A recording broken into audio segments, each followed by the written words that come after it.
I'd like to call to order the fall retreat for Monday, September 23rd, 2024. Marjana, can you please call the roll? Sulkitis. Here. Folk. Here. Bongard. Here. Munt. Here. Lencioni. Yes. Gem. Here. Petrula. Here. Wirbel. Here. Fessner. Here. Weber. Here. Okay, I have a few comments that I'm going to start off with tonight, and then how we're going to lay this out is it's typical for our retreats, or we've had a workshop in the past where we'll start off with City Administrator. She'll give a few opening comments. We have several presentations from staff tonight. Thank you all for all the time and effort you put into the information you're going to present tonight. A couple of things I'd like to say. Doing the job you all do, and I've had conversations with many of you, and we know because of social media and just in general people, it's a thankless job. So I want to thank you all first for doing the jobs you do, because it isn't even staff here, it isn't an easy job, and it's very thankless. So I'm saying thank you for the work that you do.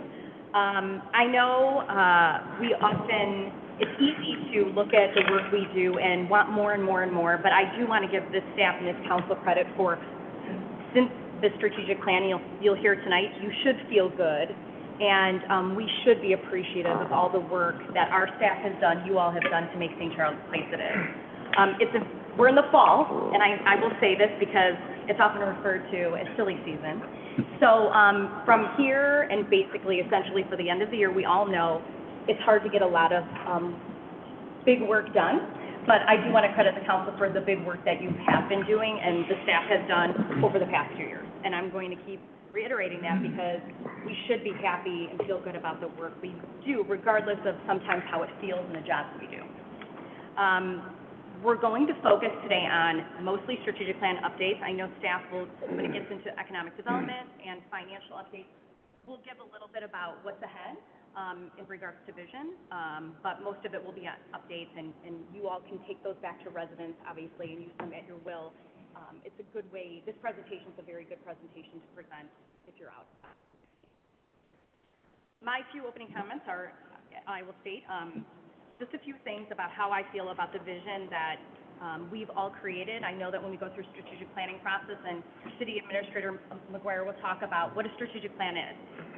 My vision is, of course, encapsulated in that by the work and the agreement we've all done collaboratively. So hopefully you all feel that. I believe St. Charles continues to be a place where people and businesses want to be. And if we look at, before I sat in this seat 3 years ago, I know that since that time, there's more than thousands of new people that have moved here. And that's really a testament to the place that we've all created, staff and City Council. Being a vibrant destination that residents want to call home and where businesses thrive comes from our purposeful and smart planning. And that's what a strategic plan is all about. And the staff have created annual plans that reflect the strategic plan, and that's where the work that you all have done in the strategic plan is then shared and reflected. My vision continues to be aligned with the priorities outlined in our strategic plan. While the specific goals and projects will change depending on what we've already accomplished, we will add others that line up with that same mission and vision. My priorities continue to be helping our community thrive, which requires creativity and flexibility as we grow and change in the city. And I want to thank staff for being creative and flexible in the plans that you've brought forward, and City Council for challenging you all and us collectively to make, obviously, the plans the best they can be. So I'm going to jump into a couple of slides. Before I do, I will say that our goal is usually efficiency. So the goal is to be out of here at 7 o'clock. And of course, if there are things that we do need to talk about, we will stay if we need to. So I'll go ahead and start with the first slide here. So this just is really aligned. I just have three quick bullets aligned with my vision. And this is then reflected in the strategic plan and the decisions we all make collectively. So obviously, as many of you know, I'm very much for the continual growth and development of our city. And not just any growth, smart growth. So one of the things I will always remember Alderman Weber said was, when we were making decisions about our city and downtown, and I've had these conversations with many of you, Mr. Weber, you had made a comment saying, at one point when St. Charles first started, we built buildings like Hotel Baker, Arcata, and the Municipal Center. And those were buildings that were way ahead of their time and maybe a little outside of the box and innovative. And so sometimes we get uncomfortable, but back in the 20s, maybe that was uncomfortable. But it's really created our city to be what it is, and that's where the vision of our growth, or at least, you know, the one that I've tried to set with council, has been around that same vision, is carrying on what our predecessors have done in building the city around that. So we will continue to focus on new development, which you see when we talk about things that are on the horizon, like Fox Haven. But as Director Conley will point out tonight, our vacancies in the city are very minimal. So we continue to fill vacancies when they are there, but we also look for new growth, smart growth. And of course, as you all know, one of the things I'm most proud about is First Street Plaza, and this is maintaining public space that individuals in our community and people can come and visit. And I know we've looked at some of the numbers, and we're beginning to do that just to see how much traffic we get on the weekends because of things like First Street Plaza, and it's really brought attention to our city and will continue to. The last two are really engaging the community. I think you've seen that's been something that's been important to all of us with the head bike plan. We did have residential feedback there. We've hosted a city update in which we welcome residents to ask questions. Through the strategic planning process, we've had people interact. We've done a lot of that, and we continue to. And many of the individuals up here, and I know staff, thank you for always being attentive with the information you provide older people up here. They often are asked questions, and they report back to the public. And we do have a very engaged city council, so thank you for that. Another point there is the Equity Inclusion Commission, and this is where that was something that was very important to me because I'm reached out constantly by high schoolers that are asking, what are we doing to make sure people feel welcome here? And this was one of the ways that, thank you City Council for creating the Equity Inclusion Commission. One of the things out of that commission you'll see coming here in the near future is that body is going to talk about an ADA accessibility plan, that they are looking at our city buildings, public buildings, and identifying ways that they can be more accessible. That commission is very excited about it. We are too as staff. It's just another way that we're upgrading and being more in tune to everyone in our community, making everything accessible for people in our community. And finally, resource management, and I'll just look at Bongard and Lencioni because when it comes to fiscal responsibility, thank you for always making it top of mind. This city council has had to make very hard decisions over the last 2 years. Some of them obviously are not easy, as I said, hard, but they've really focused on making sure with the help of our finance director and the rest of the team being conscious of resources. I know that you all are stretched, thank you, but I know this council is very considerate of what taxpayers have to put into the community and what they're getting, and so just want to give you all credit for that, for doing some of the hard work that maybe some of us hadn't done in the past. So with that, I will turn it over to City Administrator to kick us off. Thank you. Good evening. I'm going to start tonight by going over some of the large projects that we have been working on as a staff since the strategic plan has been adopted. And I think it's a little bit easy to forget some of these as we're immersed in these projects and making small decisions as they're ongoing. But these are things that staff has to balance. Some of those discretionary projects that we're doing with the non-optional mandatory projects like lead service lines. There's a lot going on right now, and I think it's helpful for council to see these all in one place just to see the amount of things that are currently going on. So I'm going to hit on a few of these, and several of the other staff members are also going to cover in more detail some of these as we go through the presentation. And I will also go over the strategic plan goals so council can get a little bit of a refresher on that. So the first on the list is IME. I know everybody is well versed in this, but we are currently working through some of those posed questions that have come up both through public comment as well as city council. For example, the renewal timeline, the option comparison on what choices we have in regards to our electric, as well as the IRP. So once we do have more information on that, we will be bringing that back to city council, but staff is actively doing work in the background, specifically with Naperville and Gwinnett said that I know we're struggling with some of the same issues and getting some of the same public comment that we are getting. We are on top of it. We will be bringing that back in the future. The dam task force is one that I think has changed a little bit. The Army Corps, as everybody will recall, a couple months ago sent a communication to the city that they had revised their strategy on the dam itself, and they are conducting a programmatic environmental assessment. And what that essentially means is they are going to be engaging additional public commentary and process and gathering more data before they are asking us for a decision as to whether or not we will support removal of the dam. So we don't have a hard timeline on what that will be, but we are currently working through a request for services. Chris Adesso is actually taking the lead on that so that we can engage a consultant to evaluate some of the necessary pieces and components that we will need to bring back to City Council before we are asking for that recommendation. The important takeaway from that is we do have a lot more time than the original May 2025 deadline that the Army Corps had set us with. So we will be bringing that back to the Park District, City Council, as well as the task force before we actually engage a consultant, so then we can further narrow down a scope of service as well as a cost on that, so we can get a handle on the items that the resolution dictated. The next project is the TIF extension. We have currently received 4 out of 7 approvals from the taxing bodies. That does include the school district, the library, Elgin Community College, as well as the township. Those were some of the tougher ones to get, so we are still working through the final 3 taxing bodies on that, looking for extension. And just as a brief informational update on that, we are looking for that $500,000 in TIF increment to be continued so that we can work on paying off the approximately $29 million in bonds that were issued with the original development that had been refinanced a couple times due to the market crash in '08, as well as everything that happened with the pandemic. Equity and inclusion is another one that since the inception has been working on forming some of their goals. They have been working tirelessly to try to strategize about the best way to tackle some of the issues, but they will actually be presenting an update to City Council on October 14th. So you'll get to hear what goals they are tackling as well as some of the movement that they've made during their time together. Lead pipe replacement, we are still gathering surveys which will determine the scope of the number of lead service lines we need, as well as the funding that we will have to come up with. But we do have applications in for grants as well as IEPA loans. Tim Wilson informed me today that the federal government is currently revising the timeline on the expectation of how long we have to actually replace all of those lead service lines. We thought it was going to be approximately 25 years, but he is thinking that that might actually bump down to 10 years. So it'll be a much quicker timeline that we will be obligated to replace those. But Tim will be doing a presentation in the end of the year, November, December, on exactly the scope of that.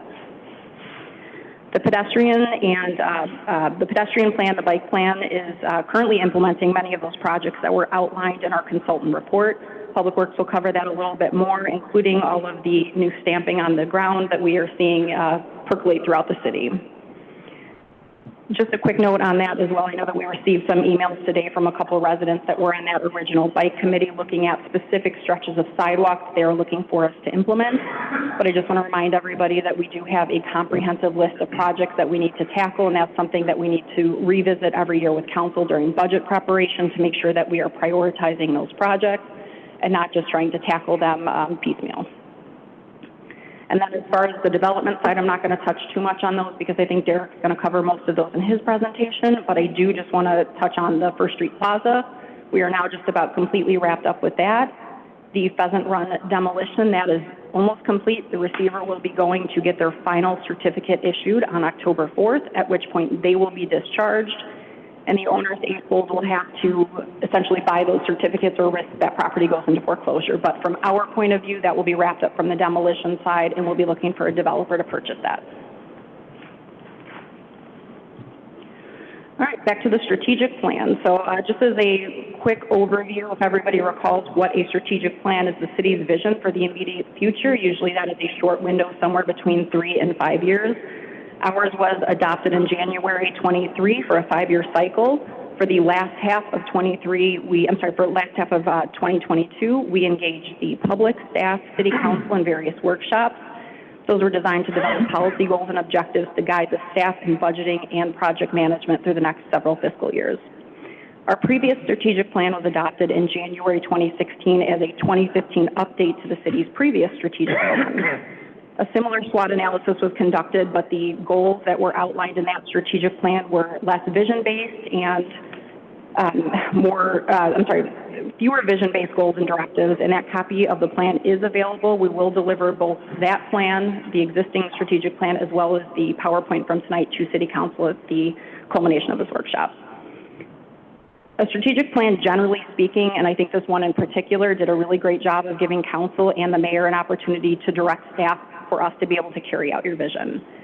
It's designed to be the overarching goals and objectives instead of singularly focused projects, and I think that this council being relatively new, this was the first one that we as a council and as a group went through. And I think it's easy to get a little bit lost in the idea and focus too much on the individual project versus those overarching goals. But I think this one did a really nice job of outlining those. And we'll have the opportunity potentially in the spring of 25 to do an update to that if necessary based on the completion of some of those other goals.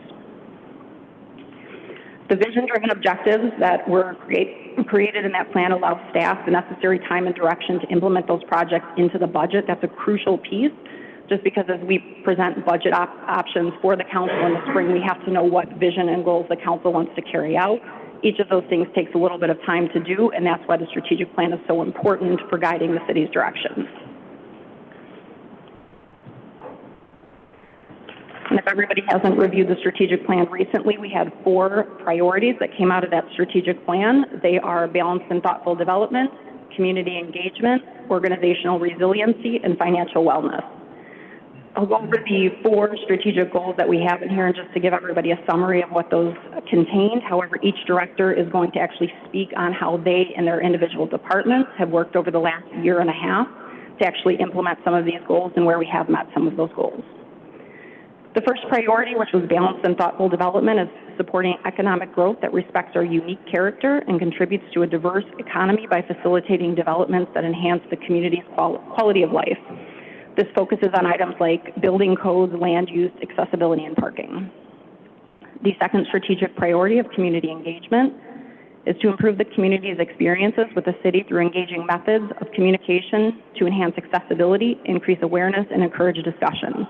This is focused on pushing out information proactively rather than being responsive and being engaged in more partnerships throughout the community for a holistic approach to bettering quality of life in the community. The third priority of organizational resiliency will commit necessary resources to improve its infrastructure and meet public service expectations so St. Charles continues to be a desirable community for people and businesses. This remains focused on our core services and operational needs to prevent future issues. And then the fourth strategic priority of financial wellness is to implement policies, practices, and procedures that manage long-term liabilities, increase understanding and awareness of the city's fiscal condition, and continue the efficient use of city resources to ensure ongoing financial strength and sustainability.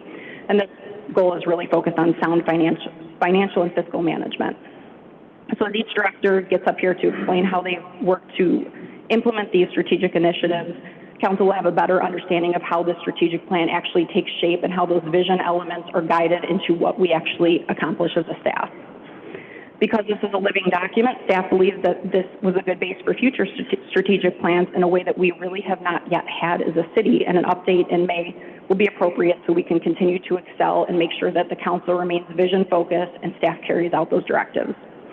St. Charles is a place people want to be, both residents and businesses, as the mayor said, and by continuing to focus on those vision directions from the mayor and city council, we can make sure to keep that forward momentum in mind as we carry out our budget process and goals for each year. So with that, I will turn it over to Derek to start as how we have the presentation structured is going over each of those strategic priorities, starting with one generally, and each director will then cover their area. And City Administrator, I think right now we'll just break for if there are any questions, and after each director, we'll break if there are questions regarding anything that director's presented on. So does anyone have any initial questions or comments? Okay, thank you.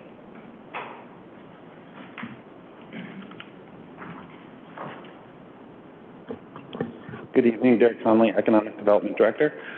So as Heather said, me being in economic development, basically all of my things that I've been working on fall into the bucket of strategic priority number 1, balanced and thoughtful development. So everything that I'm going to talk about kind of relates to either an objective or a goal that was outlined in strategic priority number 1. So if you remember about a year ago, we were in this room and we did discuss identifying our top priority development sites. So our development sites have already been determined, which is good because that was something that was outlined in our strategic plan. And now, whenever we do these moving forward in the future, really we'll be looking at these development sites and determining where we have successes and where we have work left to do still. So if you look down this list, this is a list of 12 different properties that are in St. Charles, And as you can see, we actually did pretty well for 1 year. 5 of our sites that we identified, I would consider are developed or are under construction right now. So obviously the Blue Goose is going to be the Whole Foods. The former Coca-Cola site is now fully occupied.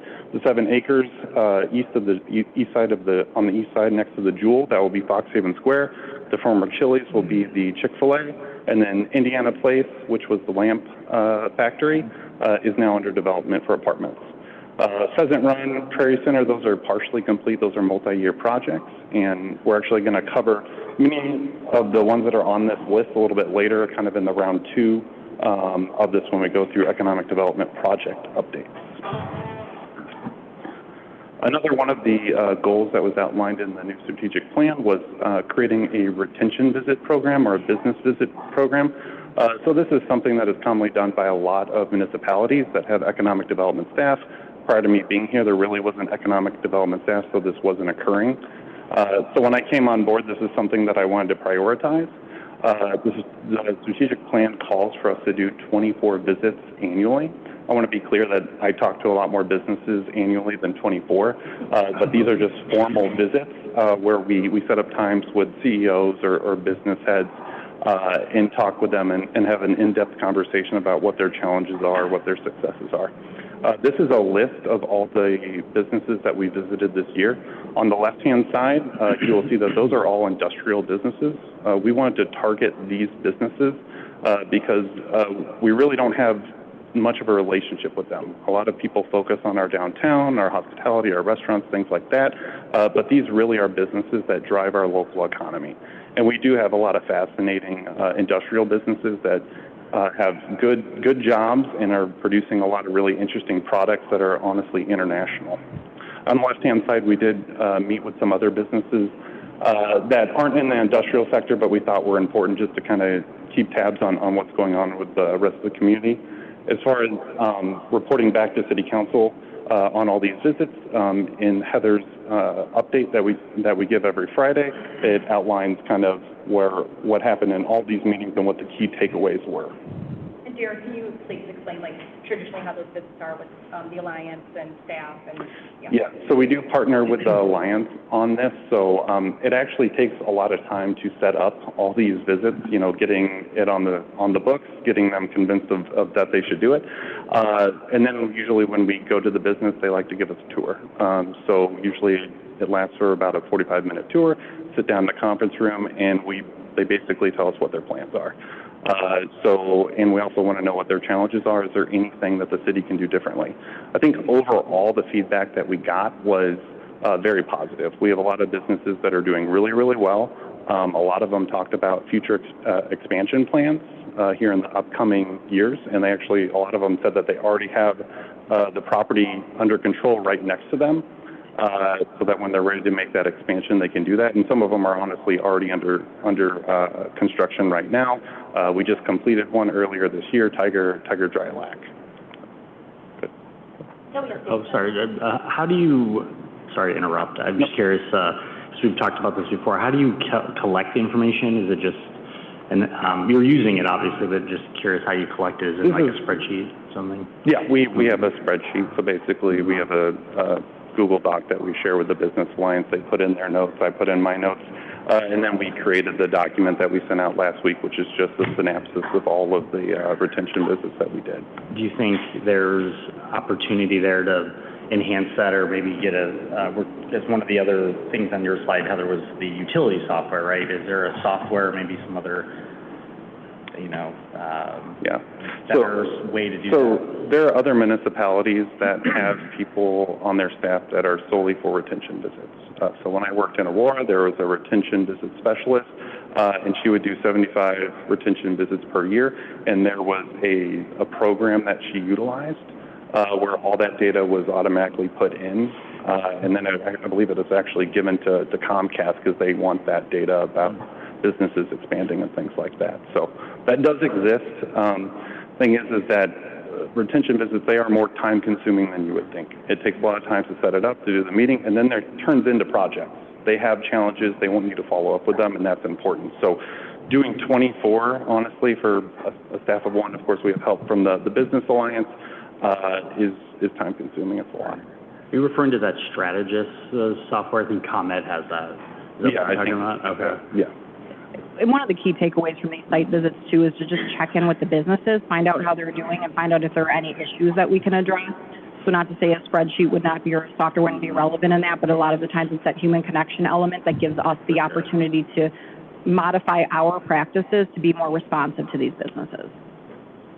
I just didn't know if there might have been another more advanced CRM type style of data collection and analysis or whatever, so.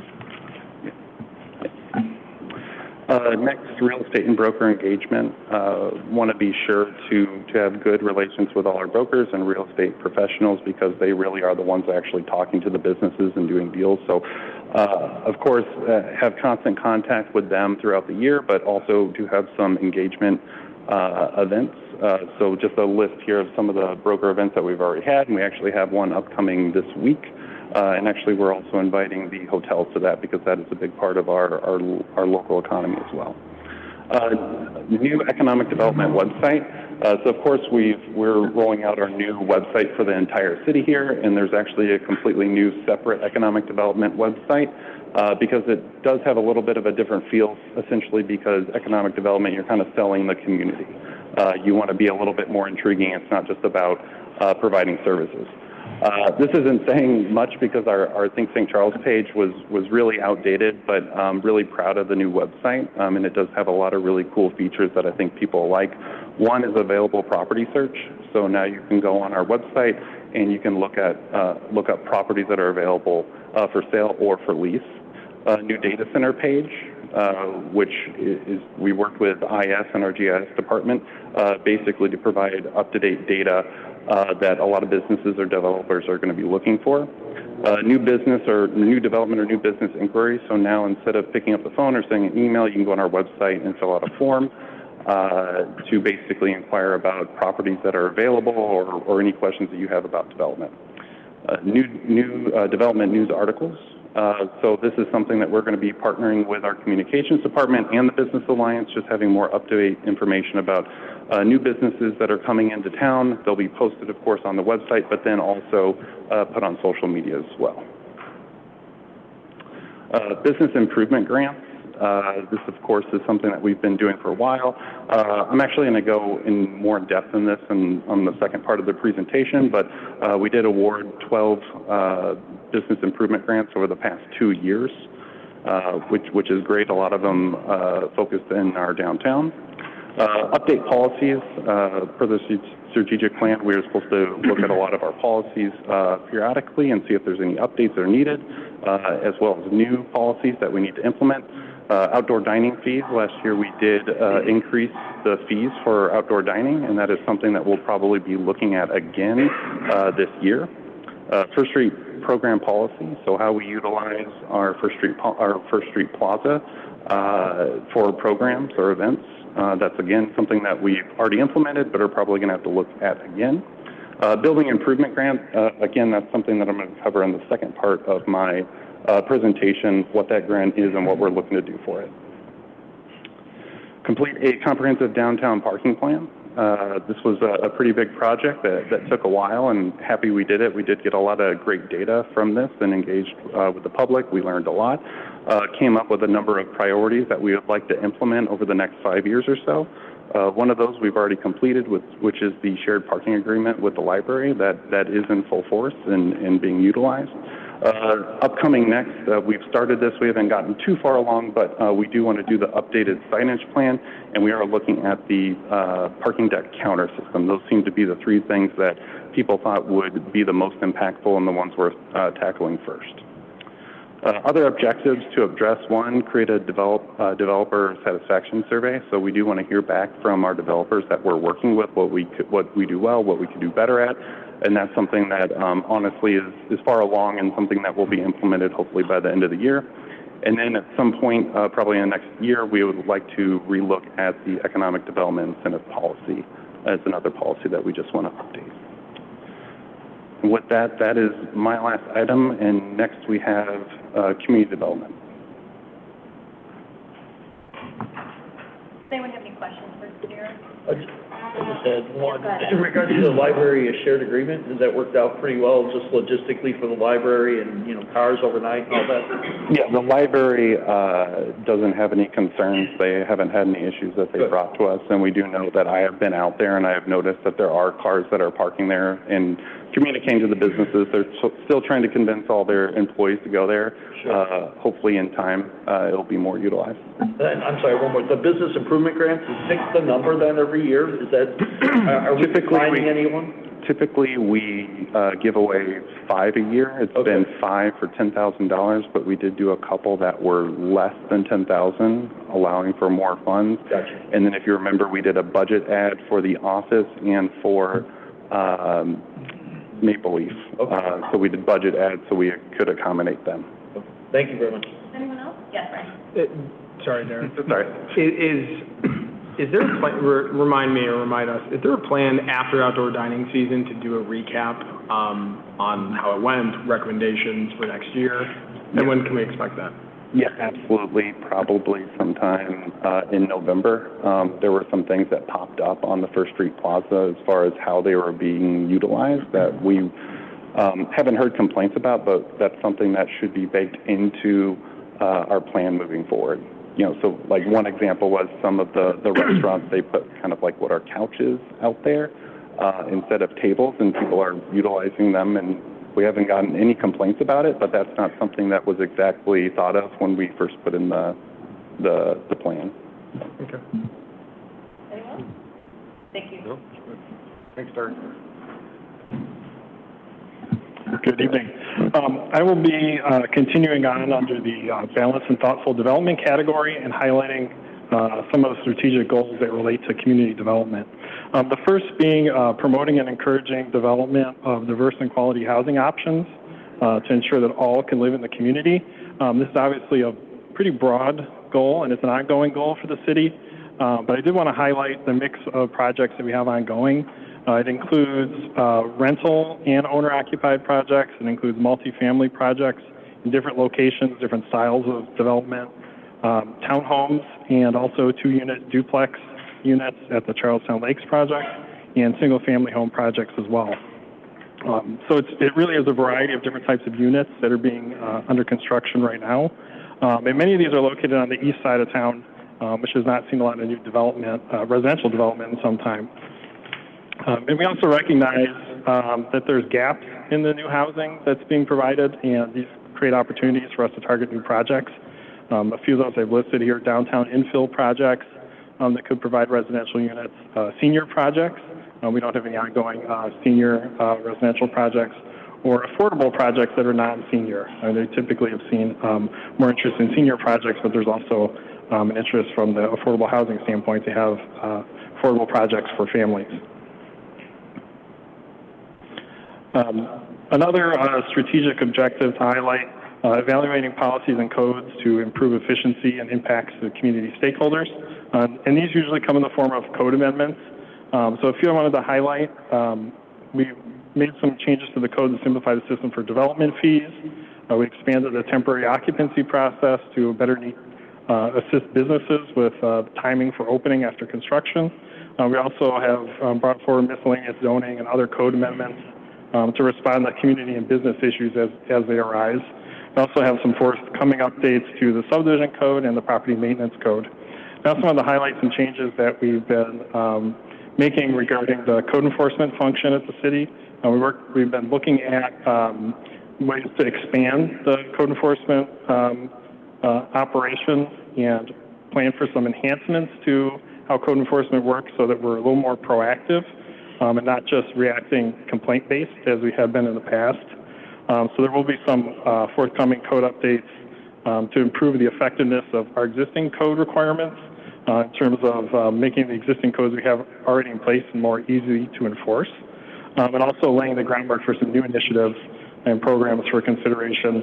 And these would be programs that would require the council to weigh in from a policy standpoint, and we think that those could be discussed over the next 12 months. Additionally, I wanted to highlight some specific objectives or outcome objectives that are listed in the plan. One of those is a development review process study last year. In addition to some staffing changes that I think Jen will mention, another goal of this study was really to enhance our process and improve the customer service both internally with the staff who are part of the process and externally with developers. And as a result of the study, we made some adjustments to the leadership of the process, procedures, coordination, and also communication protocol internally. Another objective was to review and update affordable housing requirements and programs. We had a discussion on this in early 2024. And at that time, the council reaffirmed support for the ordinance requirement and also endorsed having units be provided in new projects on site as opposed to collecting fees. So a focus with future projects, having those units provided. And there was also a discussion regarding use of the Housing Trust Fund, potentially targeting that for a project on the east side. And we will be doing the yearly update either late this year or early next year on the housing programs and the Affordable Trust Fund. And at that time, we'll be discussing options for how the council would like to see those funds appropriated going forward. Some other objectives, just to mention, the developer procedure and playbook was listed as a future project, as well as the downtown overlay district, an update on zoning, which I think Derek will be speaking to information on the downtown occupancy study that was sort of informed that discussion, and also a comprehensive plan update plan for the future. 2027 was the date that was identified. That was for when we were targeting completion of the community engagement section. So we would be starting at likely early 2027. I think that concludes the community development section. Sorry. Regarding the overlay district update, if I missed that, I apologize, did you anticipate, we've talked about this before and it kind of fell to the back burner. When do you anticipate that? Like next year, you said? Yeah, I'd say probably over the next 6 to 12 months. It's a topic that in the past there was a concern about us being too restrictive with the requirements. I think some of the information that we have now showing our occupancy data may suggest, what direction we want to go in the future. Yes, Paul. I have a question. It's come up a couple different ways. Like, we have a piece of property that we use for the affordable, over on Main Street. Habitat for Humanity, thank you. And then we've still got the parcel that we own on Illinois Street. I've always been curious, what piece of property do we have that we're not putting in the utility? And taking a look at some of those, and I'm not in the station spot, but properties that haven't moved that it's possible, to put back on the market as well. I think that's something that I'd like to see kind of revisited because, properties that we're not going to use that are just, sitting in our, sitting on the shelf, I'd love to take a closer look at that this year. Yeah, and there's been some discussion on that topic with the Housing Commission, and they've looked at some of these sites, and that's how the 15th Street lot was located. I think we can bring that forward as part of the housing update later this year. Okay, well, I mean, even just as part of just community development, like the last, whichever plot it is that's over by the parking deck, I always forget which number that is. If we don't have an idea of, for a developer, does it make sense to just put it back on the market and just release it to the open market to sell it? But that's my point. Just want to bring that up. Anyone else? Okay, thank you. Thank you. I'll turn it over to Human Resources.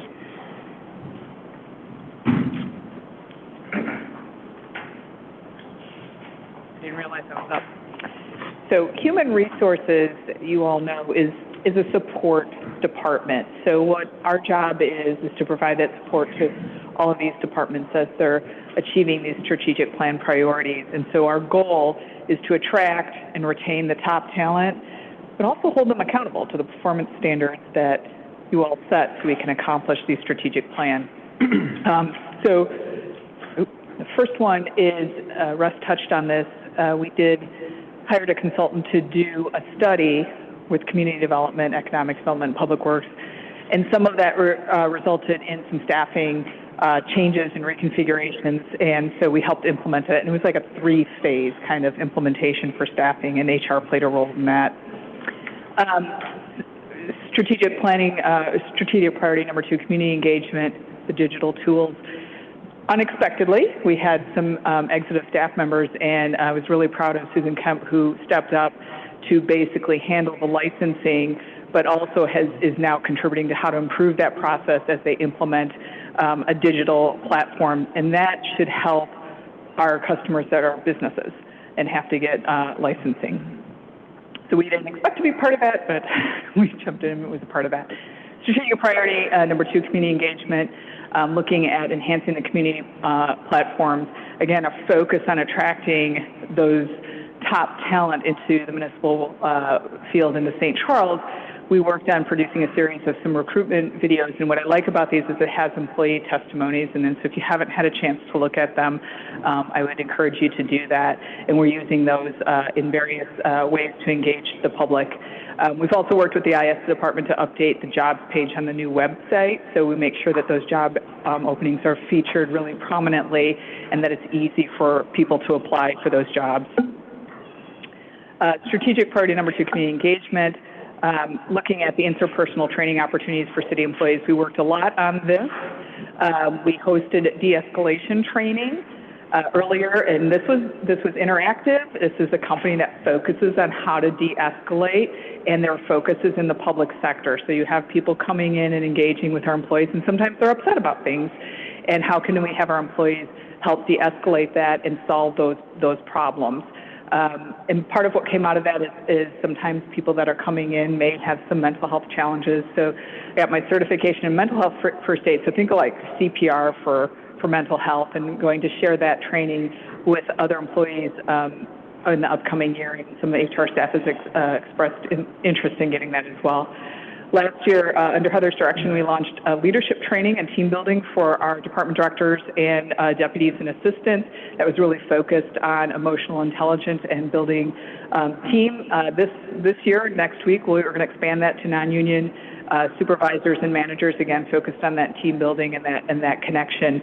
And then every year, and we've been doing this for over 20 years, we provide customer service training to all new employees. It doesn't matter if you're a crossing guard or you're the city administrator, we've all here attended that Service Essentials customer service training. Community engagement, again, public accessibility. Mayor mentioned this a little bit with the E&I Commission is working on. So I actually worked with members of the E&I Commission with varying disabilities, mobility, vision, and hearing. We did walkthroughs of all of our public areas of our facilities. Both chiefs and Public Works Director Sewer accompanied us and evaluated. We meet the minimums of the law, but how can we make it even more accessible and easier for people to engage? So I'll be preparing a findings on that. We have still a little bit more work to do on that one. Organizational resiliency, so priority number 3, workforce strategy. We have developed a recruitment strategy and a value proposition, and we talk about, in this recruitment strategy, our competitive compensation benefits, how to leverage social media and online portals, using career events and job fairs. Denise just went to one at the library this week. And also targeted outreach, and then branding, highlighting what Lisa developed for our branding, a focus on service to attract people into local government. And then beefing up our job descriptions and job postings, ensuring that we're sharing about our goals in diversity and having inclusive candidate pools, working with educational institutions, and then really raising the bar on our onboarding. Some of the employees that have joined us in the last year have gone out of their way to say that St. Charles offers one of the best onboarding programs that they've ever encountered. And so that, again, goes to organizational resiliency, where we have relaunched our mentor program. We are offering welcome gifts, so St. Charles swag, so these people are promoting St. Charles, and it's curated for, are you a police officer, are you a public works, are you working in an office environment, are you a firefighter? And that has really come back to us with a lot of compliments, and we're hoping that kind of spreads to other potential candidates. And then we're continuing our partnership with the school districts, Compass Academy, Fox Valley Career Center. We want to highlight local government careers. We do a job shadow program. We worked and developed a couple of classes for water, wastewater, as well as first responder. And they actually have a waiting list for people to get into those classes. We attend job fairs for high school students that are interested in careers that don't require a college degree. And we've done a number of campus presentations. So hopefully we'll get some return on investment, see some people coming and applying for jobs in St. Charles in the future. Organizational resiliency, again, Mayor was talking about inclusivity, and so we completed the Teamsters and IFF collective bargaining agreements, updating some of the language to be more inclusive in those bargaining agreements, as well as some of the policies. We've worked with a consultant to execute an equity inclusion study and implemented the recommendations of training for our non-union supervisors and a review of our internal policies. Continuing on that, we're focused on being inclusive to veterans. If you recall, we've gotten an award for 6 years in a row for hiring vets. So 10% of our workforce is veteran or active military. And last year, we established an employee resource group and hosted a lunch for the veterans. So trying to stay on that track about inclusivity and diversity. Continuing with organizational resiliency, we partnered with the police department to execute active shooter training. It's unfortunate that we have to consider that, but we do. And Deputy Chief Majewski did that, excellent job with that. And he'll also come out and evaluate people's workspaces to see what can they do to ensure their safety. And then I've initiated a work group to develop a workplace violence preparation and prevention and response plan. Our first meeting is actually tomorrow afternoon. And then financial wellness, trying to support some of the initiatives that Bill is more responsible for. We relaunched the wellness team, and what's so important about the wellness team in terms of encouraging wellness and having people get those biometric screenings is if we find something early, it not only is good for the employee's health, but lower claims, less sick days, those are all impact the financial bottom line. We also can get a reimbursement from our cooperative for engaging in wellness and having 75% participation. So some of the communities our size are achieving six figures in terms of reimbursement. So helping with the financial wellness there.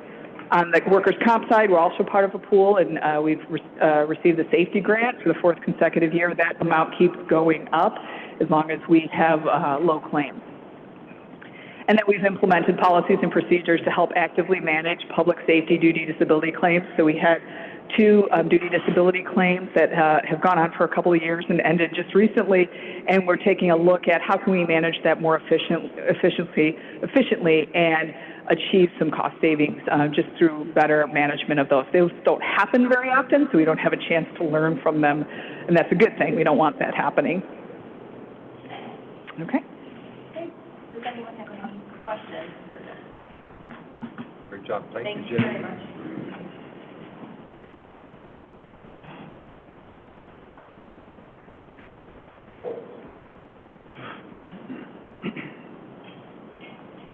Good evening. So please pardon my raspy voice. The allergies are acting up today. So if you need any clarification, feel free to holler at me. So I'm covering for Pete today. He's off doing something hopefully very important and fun.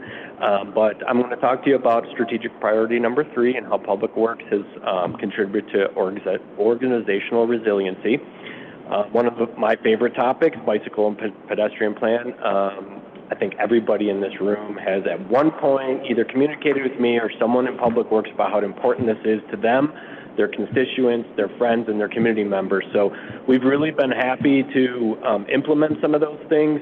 Most recently, the share roads, which I know drew some attention to people that I was surprised by, but hopefully that's something that people are starting to recognize will be important down the road.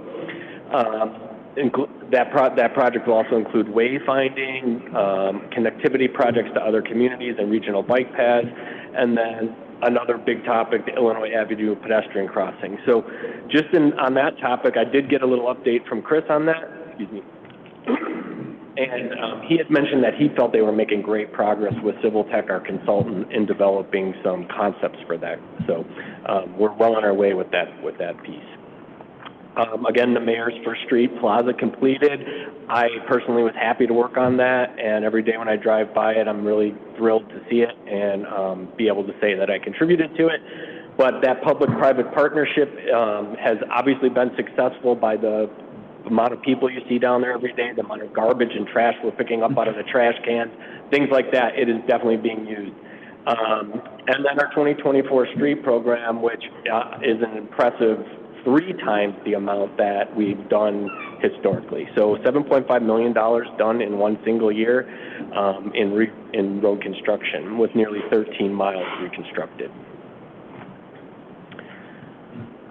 Our Riverside Lift Station, which many of you I know were at a recent ribbon cutting, that project has been important to the resiliency of the city in the sense that the old lift station was vastly undersized. So this project will contribute directly to the resiliency of our sanitary collection system and our wastewater treatment system.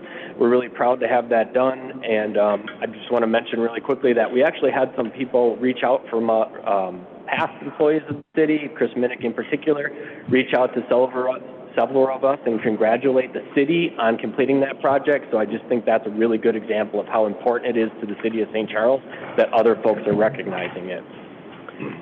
That facility will pump 35 million gallons of water per day. Hopefully it won't need to do that.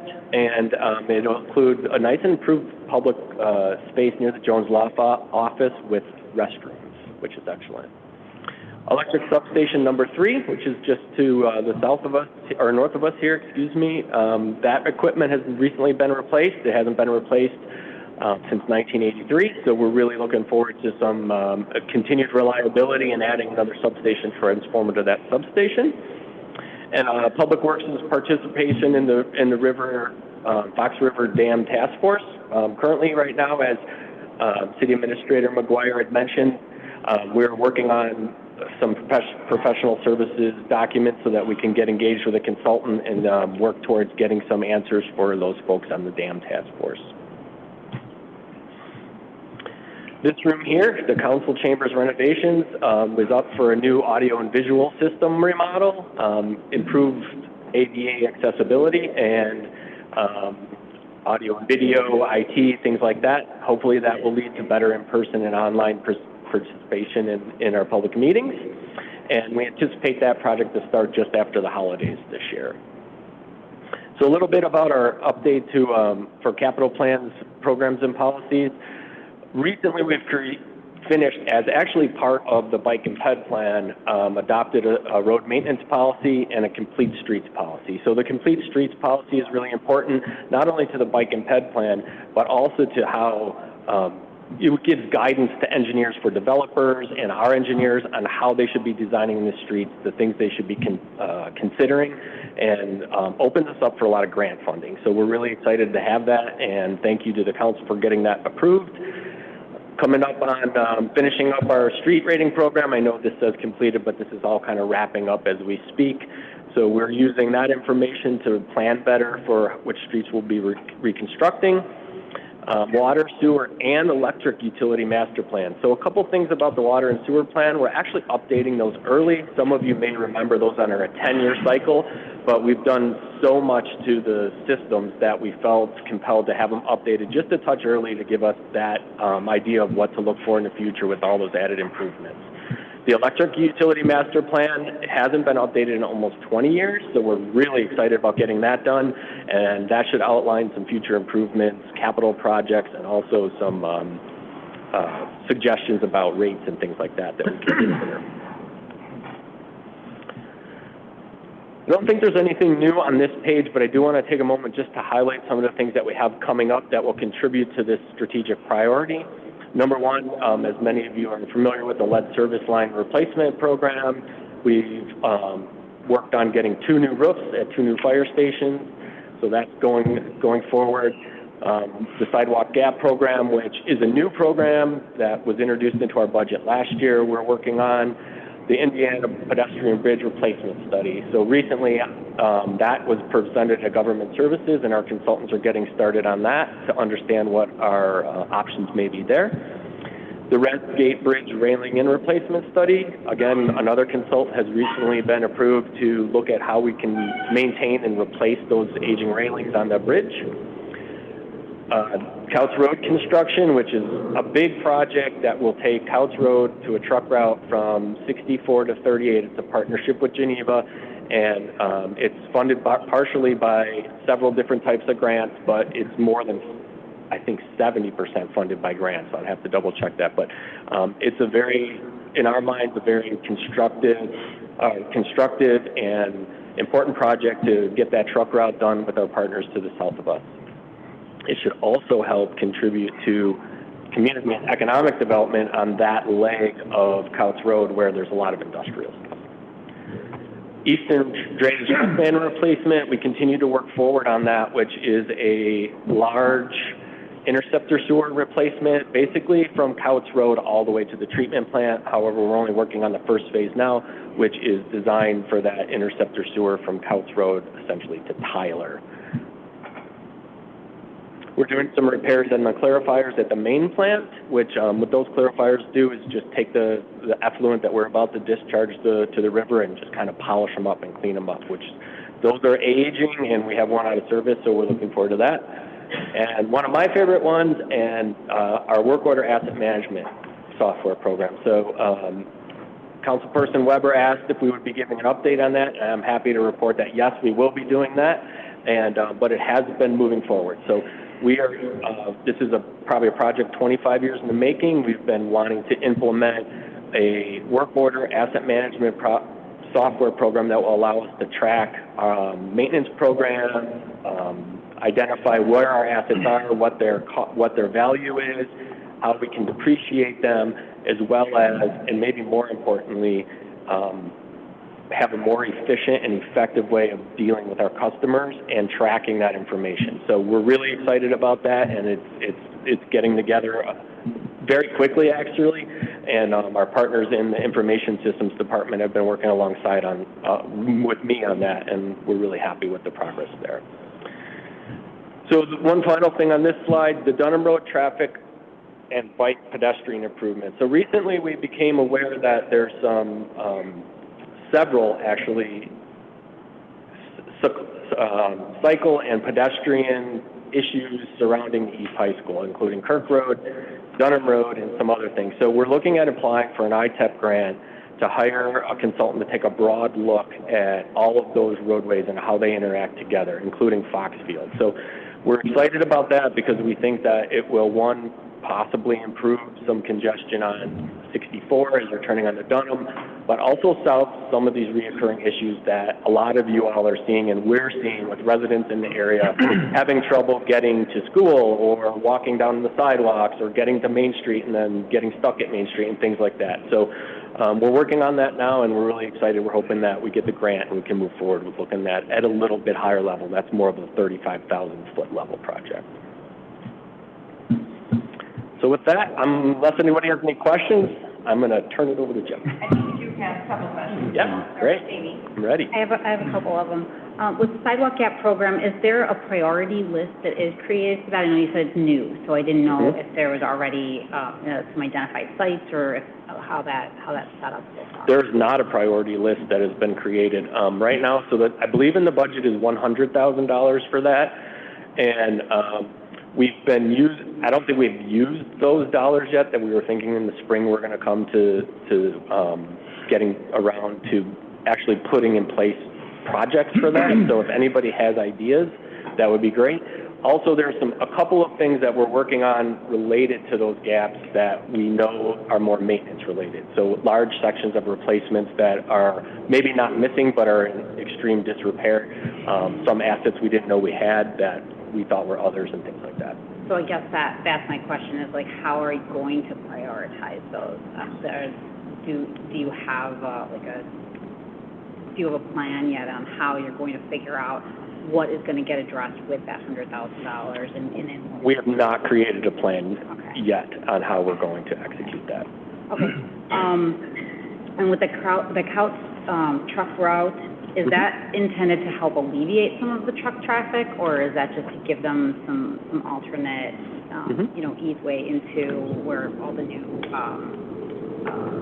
warehousing is and, getting around some of the side roads?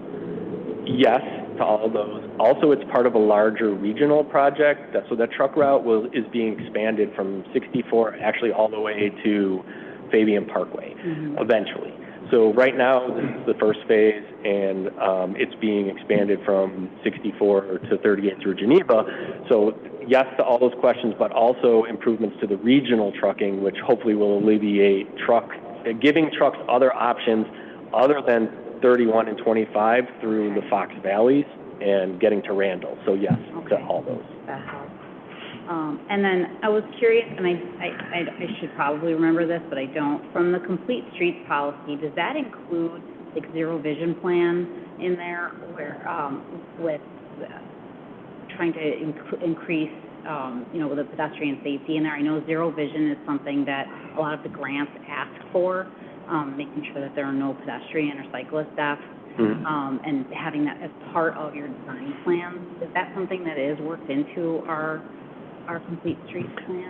I'm not sure if the zero vision policy, or the policy specifically identifies the zero vision concept, but it definitely has the philosophies behind it. So I can check on that and let you know, but the whole point of the Complete Streets policy is adopting that, given that it provides, because of those, as you alluded to, a lot of those things are required to get grant funding and to get things rolling outside of local funding things. So I can check on that and let you know. Thank you so much. Sure, absolutely. Right.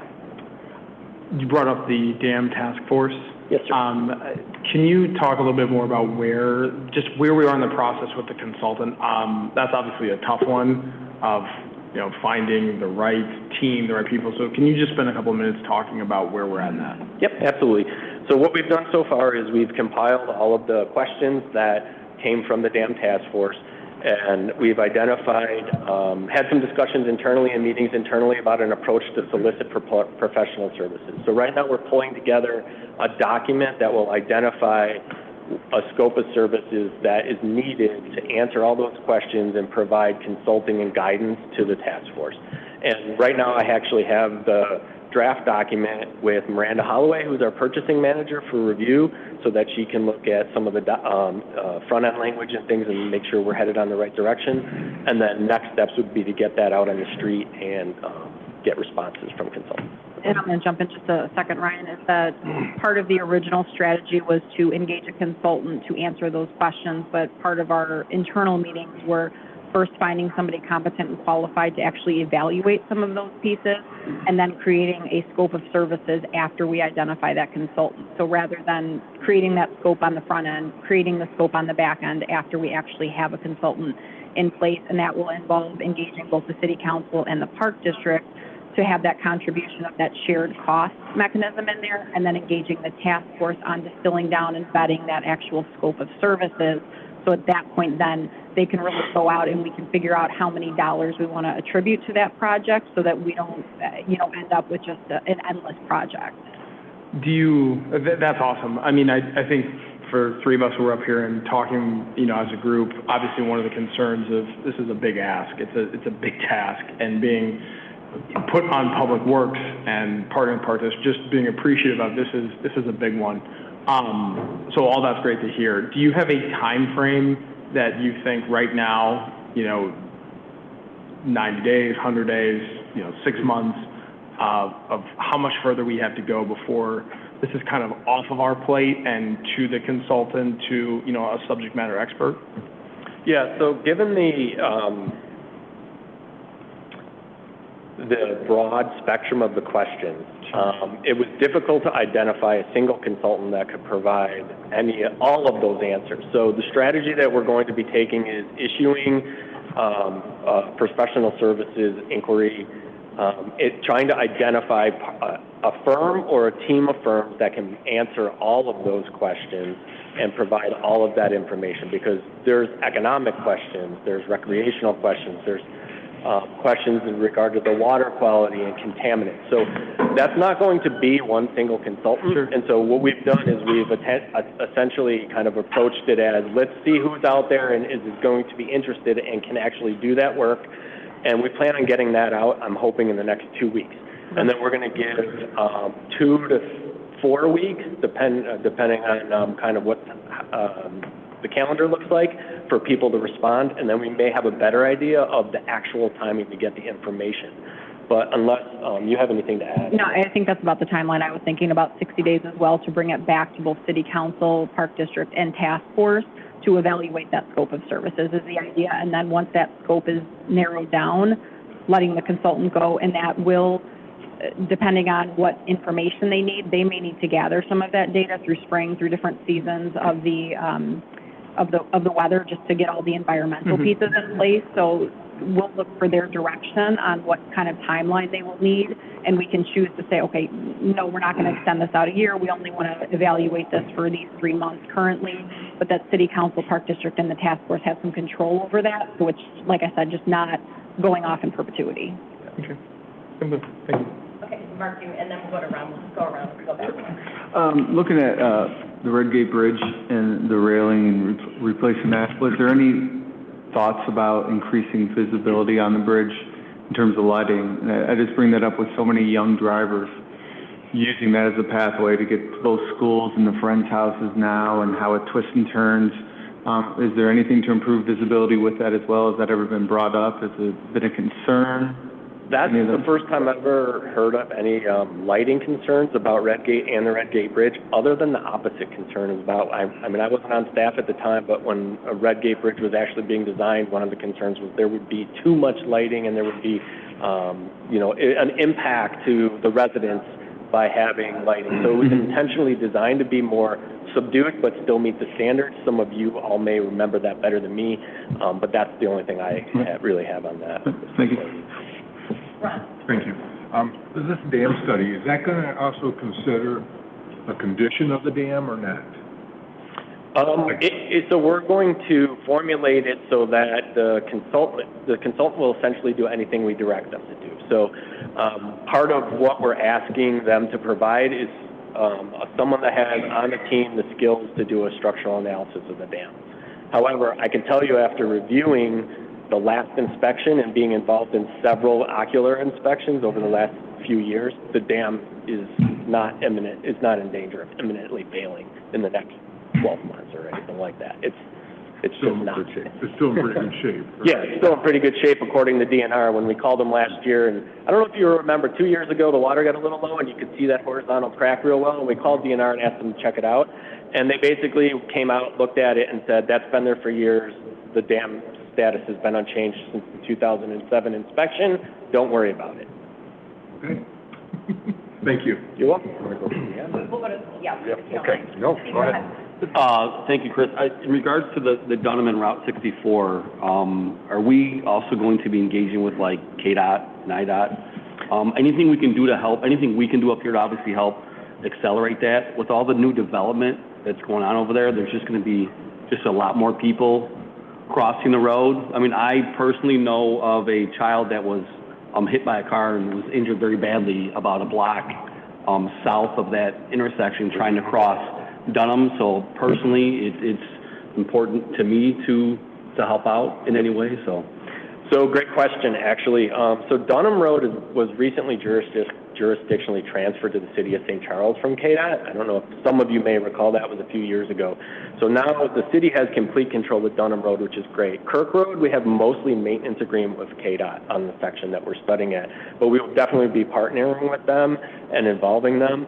In terms of the state, I think we're going to try to do some work with the consultant to understand what that might look like, but we don't plan on physically engaging with the state at this time, more doing kind of looking at it from their experience, like what do they think the state will think about this if we suggest, modifying an intersection or things like that. So we won't get to the details probably as much with IDOT that we will with KDOT and our own internal people.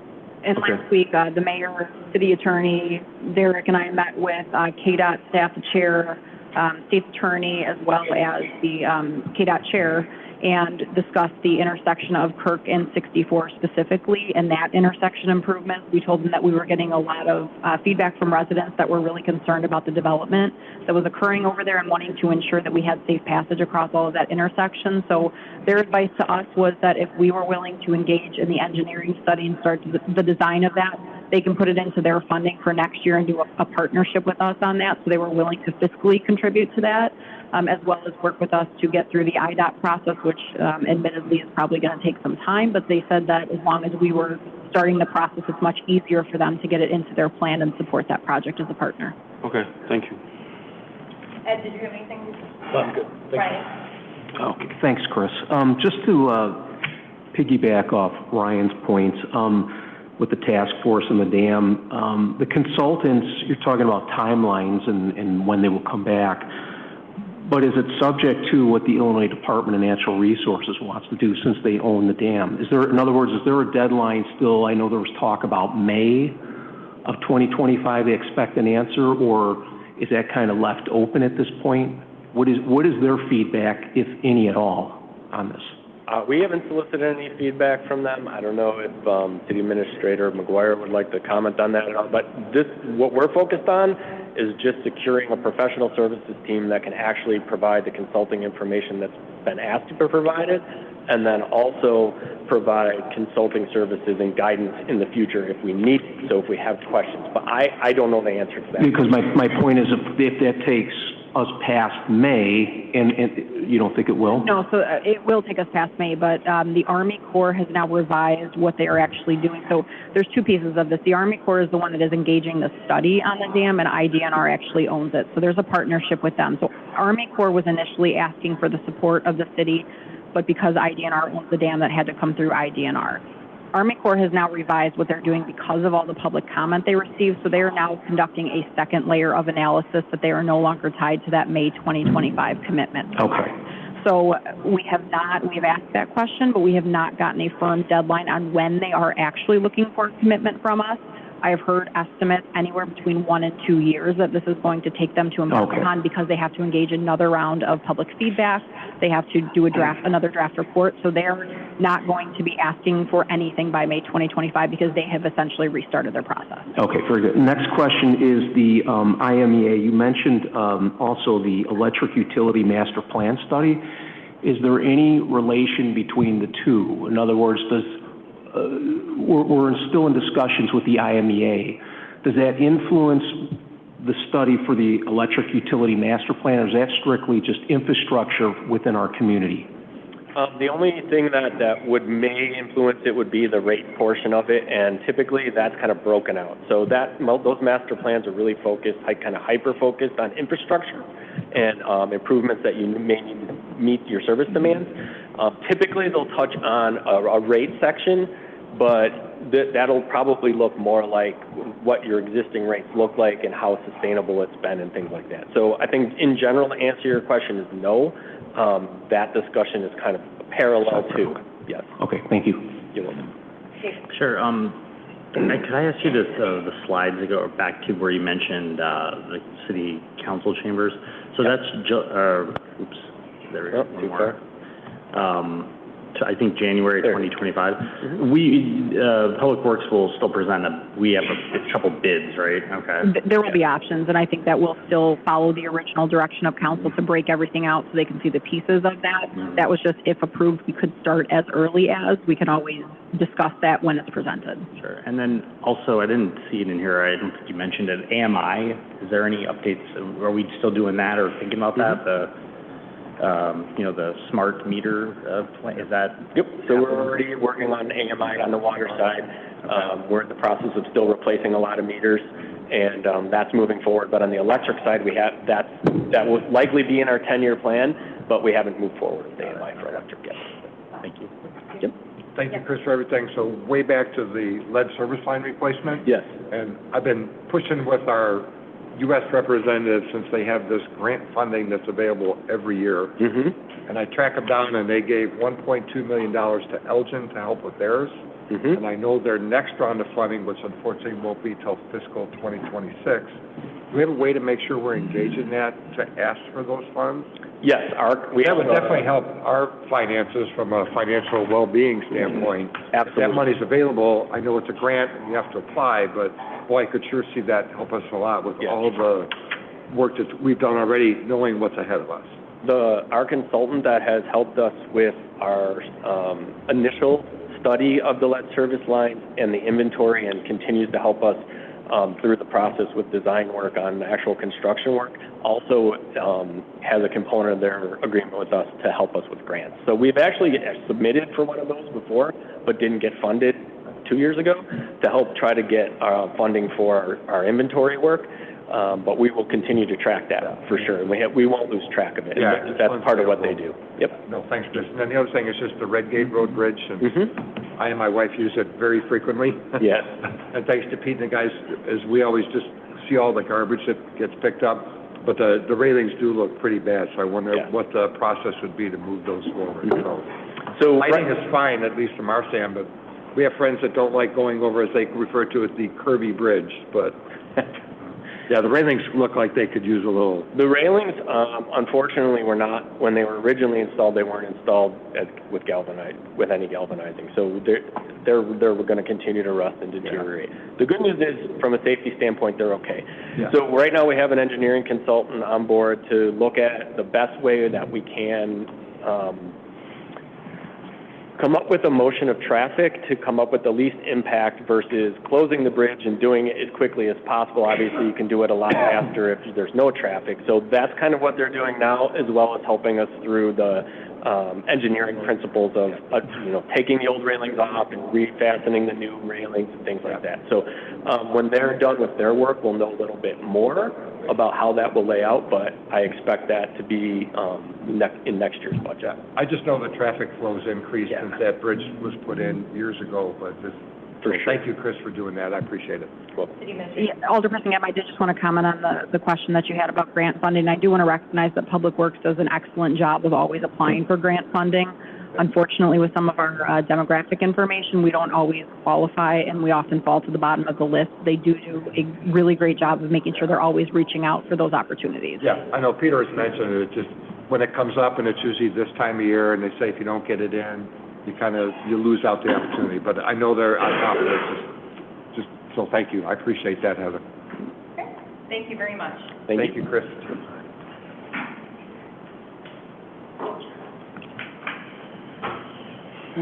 Okay. Community engagement, strategic priority number 2 for the police department. So we met with leaders of World Relief to not only get a better understanding what the process is for refugee placement, but also train our staff. So to date, 65 refugees from South America have been placed in St. Charles. A lot of those folks, obviously, English is a second language, so we went through some training with their group, met with some of the apartment complex managers and homeowners that actually have taken in some of the refugees, so that was a really good program that we did with our police department. In addition, with the Lazarus House and our social worker program, which is AID, Associates in Development, we had a number of unsheltered residents in and around the Lazarus House that weren't accepting services. We worked with their outreach program, and we really tried to peel it back to find out some of the issues at hand and why some of the folks weren't taking treatment, whether that be mental health treatment, behavioral treatment, and in some instances, health treatment. A number of those subjects were placed in transitional housing or treatment programs, and I think that community outreach was really beneficial. We instituted a CARES program, which is Citizens at Risk Entry System. We also pass out air tags. And really what that is oftentimes folks that are struggling with either mental health or some physical ailments, oftentimes will drift away from their family members, and we came up with a program to pass out air tags through our social worker program, and it's helped us locate and in a lot of instances get treatment for those at risk. We've also started a Narcan Leave Behind program with drug abuse addiction and overdoses. We also have a free Narcan program at the police department, no questions asked. You can come in and we pass out Narcan. We also collect sharps now and pharmaceutical drugs that are unwanted or left behind, medicine cabinets and things like that to free up folks that sometimes get their hands on things that they shouldn't. I think we're a leader as far as our training and what we do with our staff. So our crisis intervention team, most if not all of our staff are certified as crisis intervention experts for de-escalation. So a lot of the calls we go on are more service related and not really crimes per se. Some of those involve mental health issues. So our officers are well trained in de-escalating those, and I think we're a leader in our region. Some of the things that we do to strengthen community engagement. Obviously, we have a lot of programming, whether it's the Cop on Top, Shop with a Cop, Coffee with a Cop. We have a Battle of Badges softball tournament, Too Good for Drugs program. We host a Citizens Police Academy, a Youth Academy. Every couple of years, we do an ESL program for those in Spanish with our police academy. We meet with our apartment complex managers, our big box retailers, our banks. So there's a lot of outreach that our police department does with community engagement. In addition, we have 60 sworn officers. We have 5 officers in St. Charles, almost 10% of our force assigned to the schools. All 4 secondary schools have a school resource officer, and we have an officer in the elementary schools teaching Too Good for Drugs and also doing outreach with our therapy dog. We're nationally accredited. We were the 2nd department in the state to obtain national accreditation. We've gone through 2 recent off-site accreditation assessments, and we're getting ready for an on-site next year. There's a lot of standards that we follow. We're very proud to be a flagship agency. We've been accredited since 1981. That really helps us with transparency and some validity with the community. When we had some civil unrest in our region, there were a number of folks that met with us asking, are we sure that you're following best practices? What do your policies look like? And it was nice to point to our accreditation and the fact that outside assessors come in and evaluate our best practices. Evaluate risks. So I call these high liability, low frequency events. Oftentimes we learn from training and learn from others in our region. So I'll use vehicle pursuits, for instance. We looked at our policies, some of our equipment. We obtained stop sticks so we can stop pursuits now before they get in a situation where others can be harmed. We also purchased a fentanyl testing device that I'm sure most of you remember. We're the only department in the region that has it. So our officers are hands-free testing narcotics. A lot of the narcotics we come across are laced with fentanyl. So the officers don't have to actually handle that substance, and it's eliminated risk and exposure. Technology, we had a lot of technology improvements in the last year or so. We went live with body-worn cameras and in-car cameras. All of our mobile data computers were changed out. We started an in-car citation module and software program, and we do our accidents now, which is about 1,200 accidents a year online, where our residents and vehicle driver information is automatically emailed and exchanged. There's no more delay, and that goes right down to Springfield through an automatic portal through IDOT, making a lot of our reporting with the insurance companies a lot more efficient. And then grants and donations. This was a really big year for us. We obtained $1,365,000 in grants. 3 weeks from today, you'll see the range building open up. That's used by 35 agencies and 1,500 police officers a year. That was entirely constructed with grants and donations. We obtained $250,000 to improve the parking lot just north of our police station and acquire those properties. $300,000 in in-car and body-worn camera grants, and then $75,000 for our social worker program. So this year we obtained $2 million in grant funding. I'm really proud of that. And I think with that, I'll turn it over to IS unless there's questions for me. Any questions? Yes, David. Chief, you mentioned we had 60 officers. I recall sometime in the past when we were talking about budget or what have you, that we were at around 50 something. So obviously we have more personnel. Are we at full force, or do we still need officers? I'm just curious.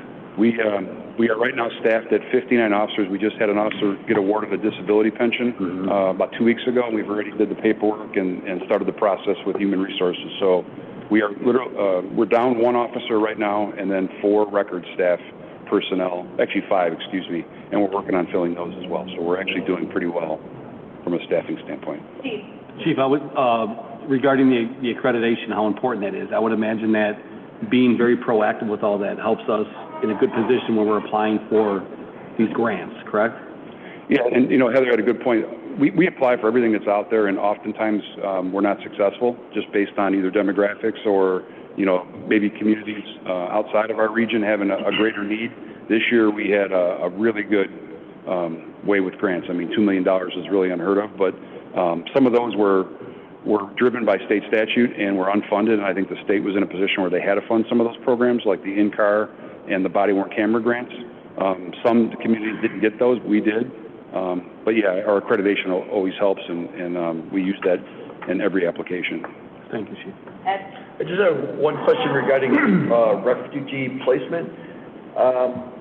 What kind of advance notices are? I know you said you're working with World Relief, but is this catching anybody by surprise, or do you have well in advance, a couple weeks, that someone's being placed here, or a number of individuals? A little bit of both. So early on, we started seeing some of the vans and the moniker, you know, World Relief. We reached out for the organization saying, you know, is there a greater need in St. Charles? Is there placement going on? We asked for a meeting. The staff was very forthcoming with their model and said that they typically had placed refugees in the near west suburbs of Chicago, mostly the Wheaton, Carroll Stream area, which is where our closest World Relief organization is headquartered. Due to housing issues, they've moved and migrated farther west, and St. Charles has had about 65 or so placed. So because of those placements and because of the awareness and obviously the observation that a lot of our officers were seeing as far as some of these vans and folks being picked up at different locations, we met. They went through their program and protocol. We did identify where they're placed, what landlords are enrolled in their program, so that has helped us as far as we work with community development in that regard as well, making sure that where they're placed, the dwellings are up to date and there's no code violations. So we were a little behind at first, and I think we've caught up exponentially, and now I think we have a better understanding. Is it just coming in like a wave here and there, or is it a few individuals? It's been a slow process. We've seen 65 placed this year alone, and before that time period that I just identified, if there was placements, we didn't know about them. Now that we've developed a relationship with Work Relief and there's some networking that we've done, we do get advance notice. Okay, thank you very much. Yes, Mark? Yeah, I just want to say thank you for your continued efforts on the mental health aspect and that de-escalation process, what you do throughout the community, and the programs you guys offer are incredible. So thank you guys for the focus that you and your department have on that. Appreciate that. Thank you. Thank you. Yes, Brian? Sorry. So when we look at, you know, the incident reports, or we look at some of the statistics, what percentage of, let's call it an occurrence where we have where we have an officer coming in contact with a repeat, I don't want to say offender, but an example where they're coming across the same individuals, you know, routinely. And can you talk a little bit more about, like, is that happening a lot? Is that, you know, more than, you know, we probably realize, and the impact on the department in terms of resources? You know, David brought up, you know, our officer count, but just the impact that has on, you know, we're running into the same individuals and helping those people get the help that they need, and what that impact is for the police department. That's a really good question. So, you know, early on, I've been here a little over 10 years. When I first arrived in St. Charles, one of the first decisions I did, and I wanted to go to a social worker program, because a lot of the folks that we deal with on a routine basis, there's underlying issues of why that is, whether it's mental health related, poverty, substance abuse, a number of different things. And having that social worker and that programming, those social service networks to get services for those folks has been really, really important. On the flip side of that, you know, from a crime perspective, sometimes some of those folks that I'm discussing, oftentimes there is a criminal element to some of the offenses that are committed, and that's where some of the programming from the state's attorney's office, deferred prosecutions, we try to peel it back and find the services that those folks in need, you know, will welcome. Sometimes they don't, and whether they're trespassed or whether there's vagrancy complaints, a lot of them are low-level complaints where they're not, you know, violent crimes per se. But yeah, I don't want to say they tax our resources, but we do deal with some folks more than others. And we try to really, find services for those folks in need, and we're successful some of the time, but you have to obviously accept the help to be helped, and when you don't, oftentimes the courts have to step in. Anyone else? Thank you. Thank you, Chief.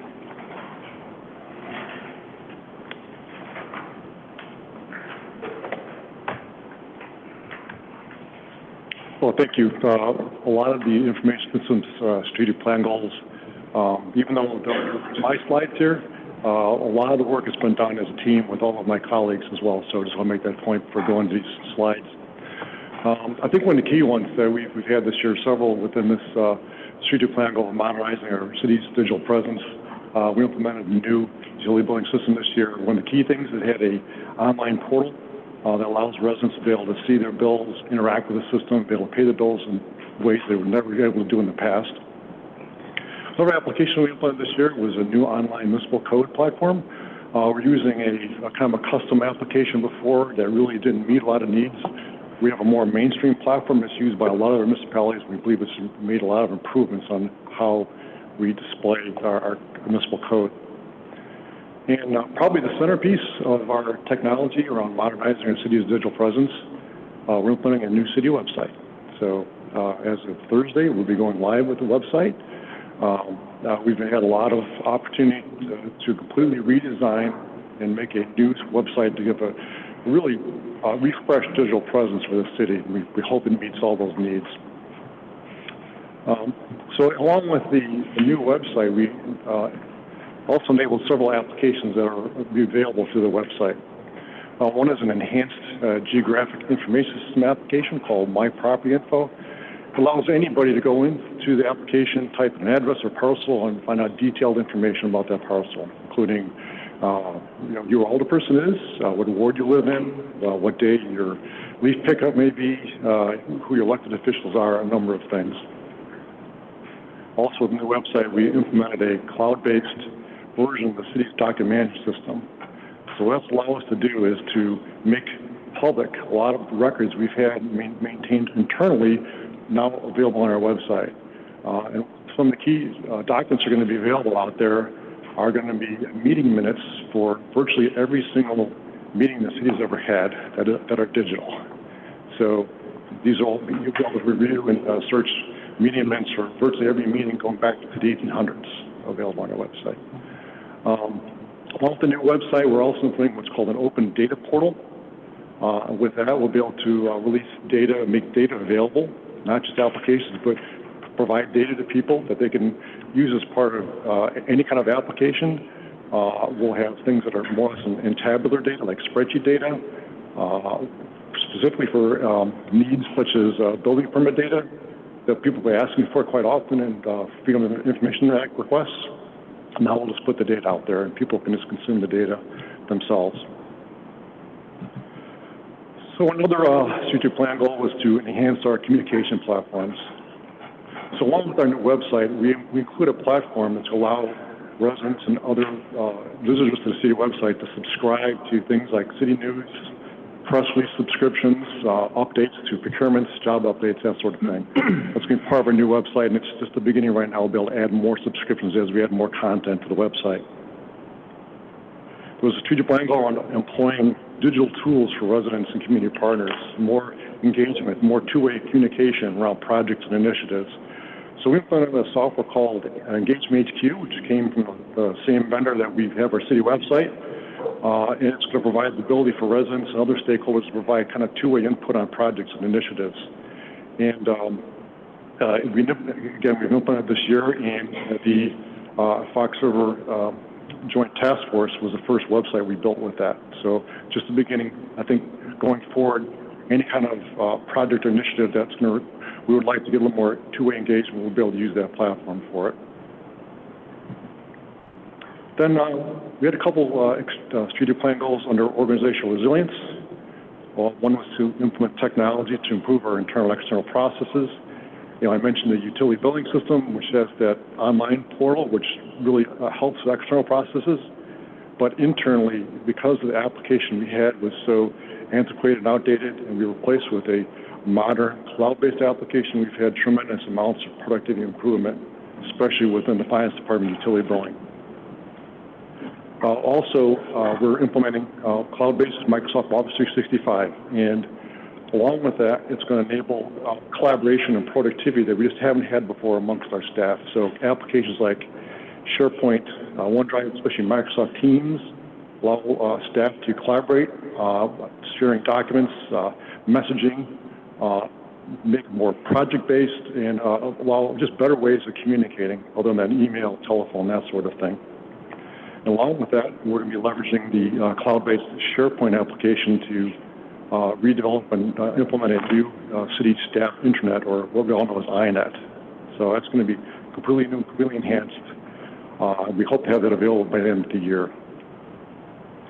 And lastly, on organizational resilience, we had a goal around evaluating risks of the organization.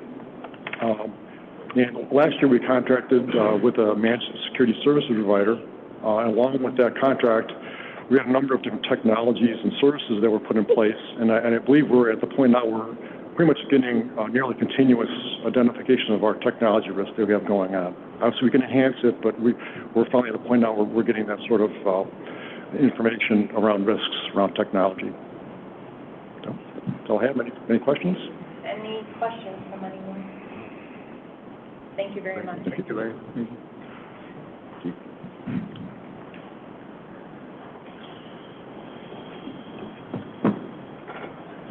Good evening. As for the fire department, we're involved in all 4 phases like all the other agencies, but we didn't really address much in the development because we're supporting role to community development. Our fire prevention bureau, our chiefs are involved in stuff, but that's more secondary to the importance of community development. So we wanted to talk about community engagement. Obviously, that's one of our biggest things. We respond on over 6,000 calls a year, so we engage the community sometimes in their worst day. But we also try to talk to the families. The kids might want to see the fire trucks, so we try to make that extra step, go that extra mile. One of our big events is open house, which hopefully we'll see you all this Saturday from noon to 3 to plug it. But we try to welcome everybody into the main fire station. We do school programs. That includes Fire Prevention Week, where we talk to the kids, try to teach safety and fire safety messages.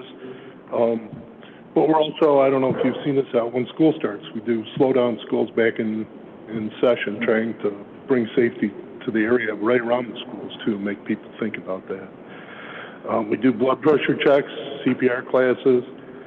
Reverse Trick or Treat was a program that came from the membership, but we go out, we give little handouts, little bags that have some treats, but have fire safety messages. But we're also out visible, talking to people in the community, talking to parents, being the presence out there to make maybe Halloween a little safer. We do extinguisher training, so we interact with our business community especially. Parade participation. Everybody's probably seen us in the Christmas Electric Light Parade. But hopefully you've also noticed we always have a fire prevention and fire safety message included with that. It's not just the bells and whistles and the lights and the music. There's also a message to it that we're trying to get out to the public. We participate in a lot of parades. Another interaction with the community you might not be aware of is 4th of July. We do a lot of parades with homeowners associations and subdivisions. We'll be out there. We usually do about 5 or 6 a year, where we're out with the group of homeowners, kids, parents, and participating, interacting with them, but we're also trying to send a safety message as well. One thing we're proud of, we get a donation from the Fire Safety Alliance within the last year of smoke detectors, and we enhanced our smoke detector program, especially for the elderly and the infirm that really aren't that mobile, and we go out and install smoke detectors. We'll also do home inspections for them and tell them about hazards, not just fire hazards, but trip hazards, anything could cause an injury as well. We have a fire safety house that we just recently acquired from South Elgin. They were getting rid of it for a very reasonable amount, and it's in very good shape. We used it every year during our Fire Prevention Week, but now we have it, and we can get it out into the community, so another aspect, especially for child safety.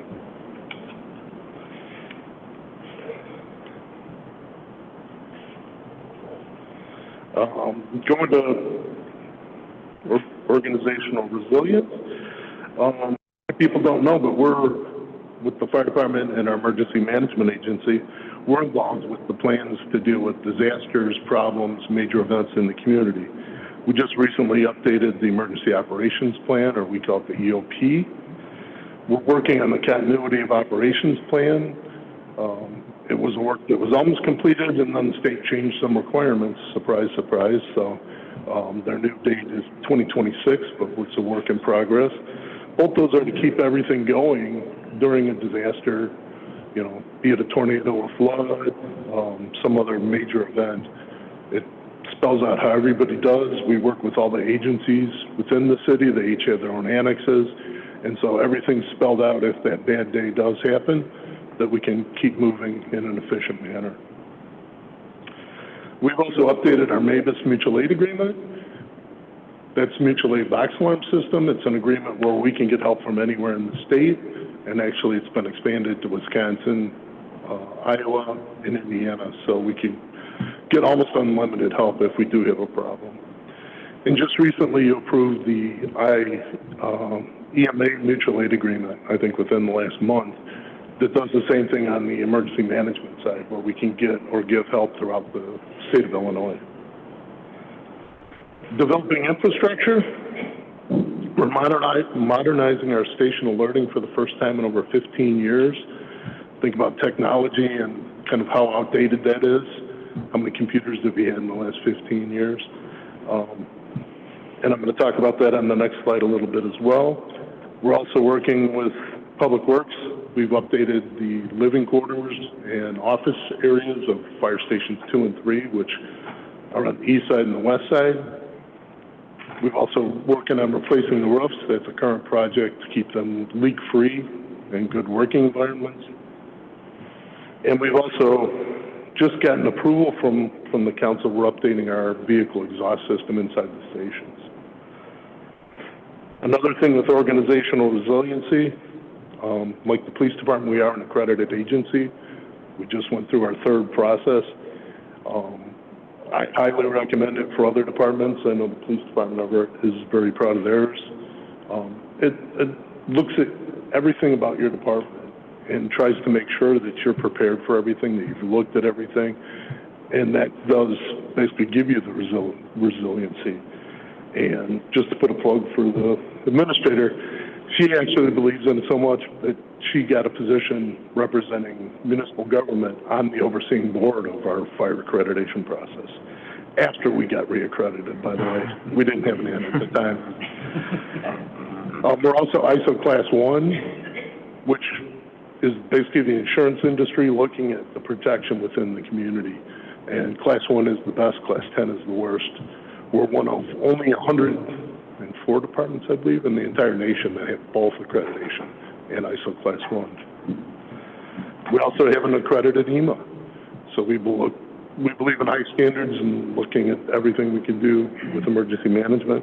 And Tri-City Ambulance gets accredited every 3 years as well.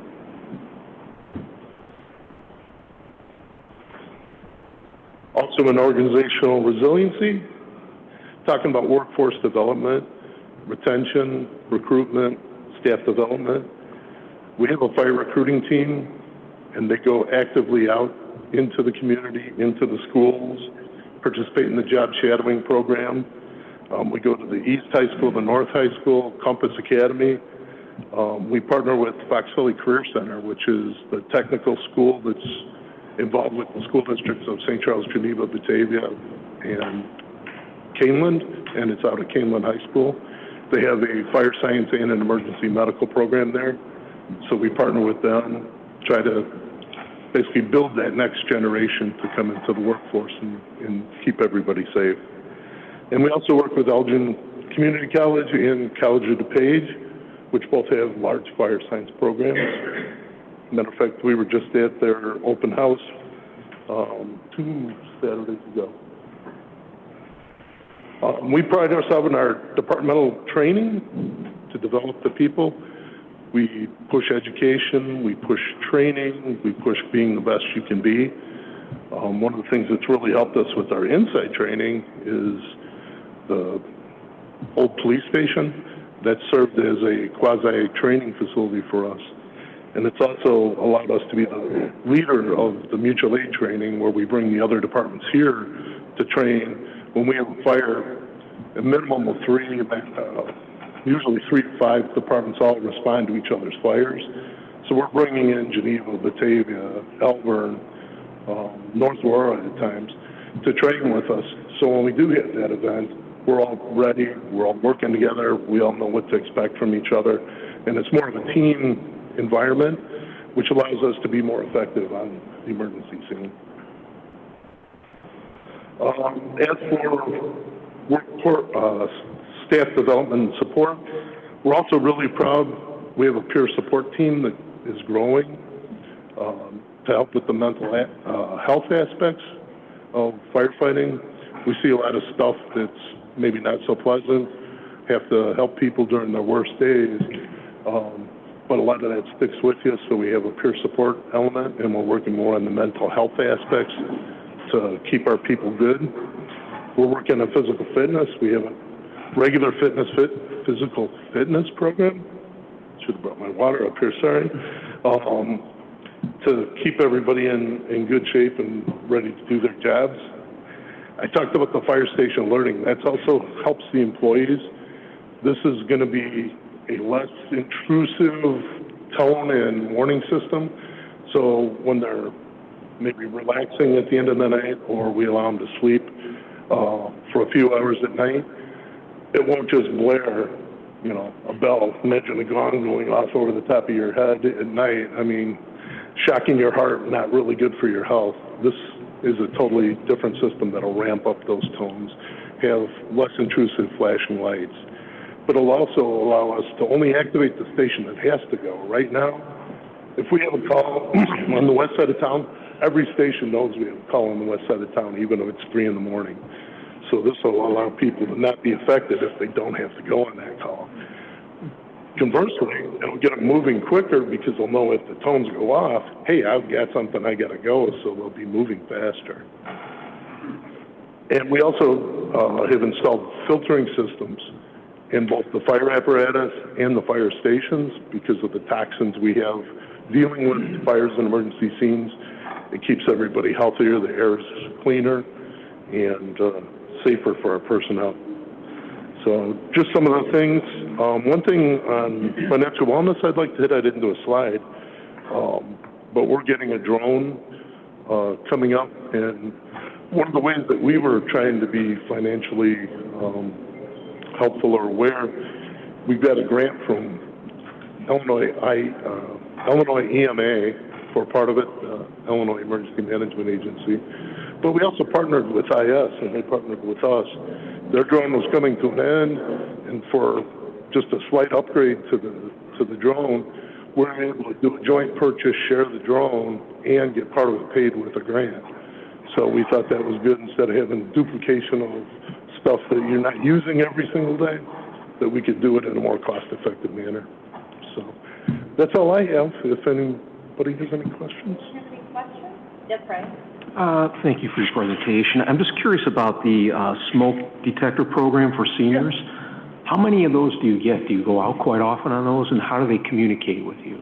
They call our office, okay, number, and then we set up an appointment to go out, and we'll install probably between 2 and 4 per visit.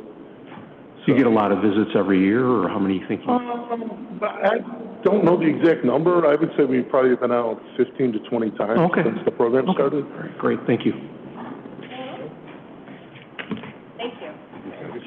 I'll turn it over to Bill. Right? Thank you, Chief. The strategic plan developed a category priority for financial wellness, and want to just touch on the things that have been accomplished since that plan was developed. One of the biggest ones was to determine what our annual revenues need to be in order to fund the city's core capital projects. The city was routinely going out to bond for these projects, and we wanted to find something that was more efficient and cost-effective And obviously, out of that came the implementation of the increase in the home rule sales tax, generating roughly $4.5 million annually. A lot of the projects that Chris was talking about and the increased road program this year is due directly because of that increase. So we feel like there was a lot accomplished under this specific strategic goal that the city established.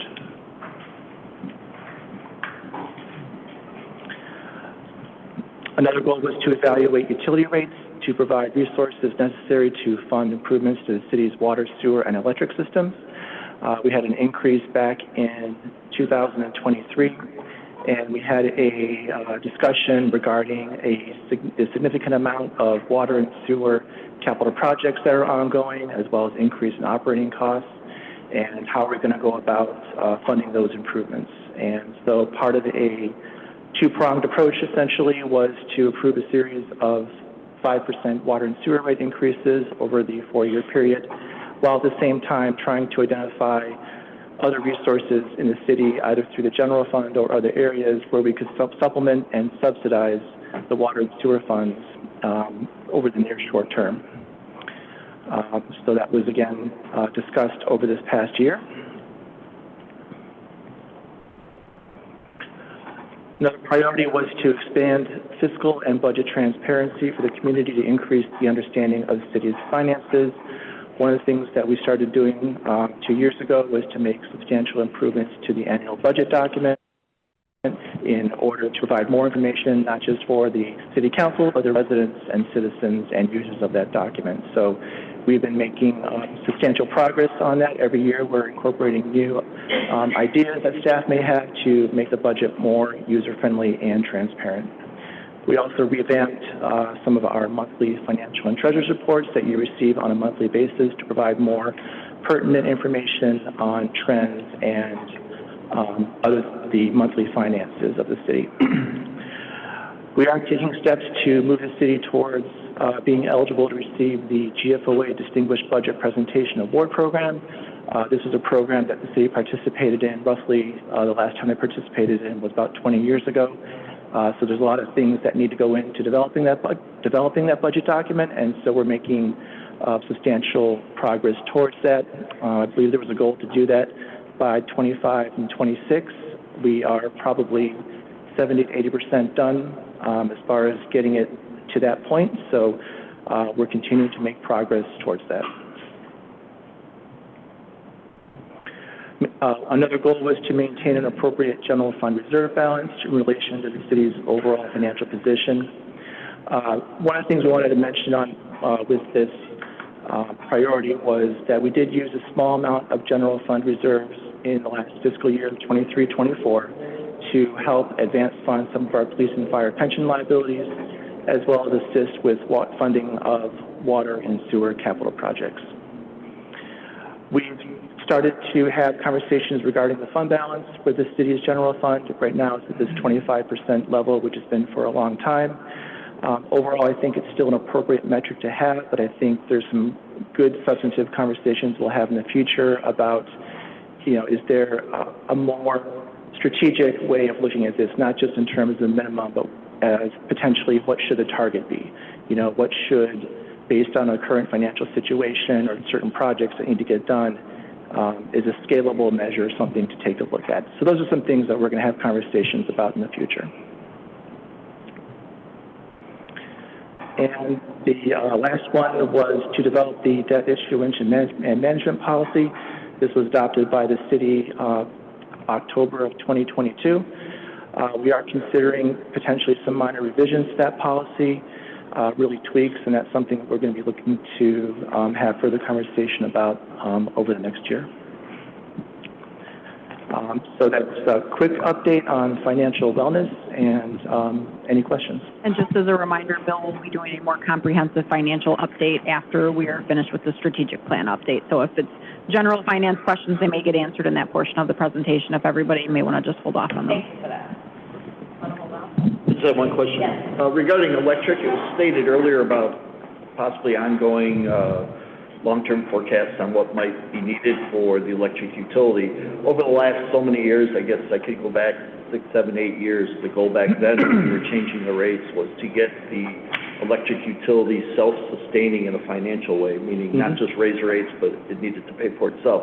Right. You mentioned sewer and water. Are we still okay with electric then?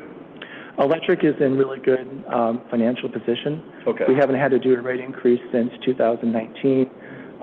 We decided we didn't need to do sort of these cost of living increases on the electric side just to maintain. So overall, yes, the electric fund's in a good financial position. Okay, thank you. More questions later. Thank you. Sure. Oh, wait. You have one second. I just want to know if we can take a 5-minute recess, if that's some. Yeah. We actually, Lisa is the last portion of this presentation. If we want to wait till she's finished, then that will. Sure. Okay.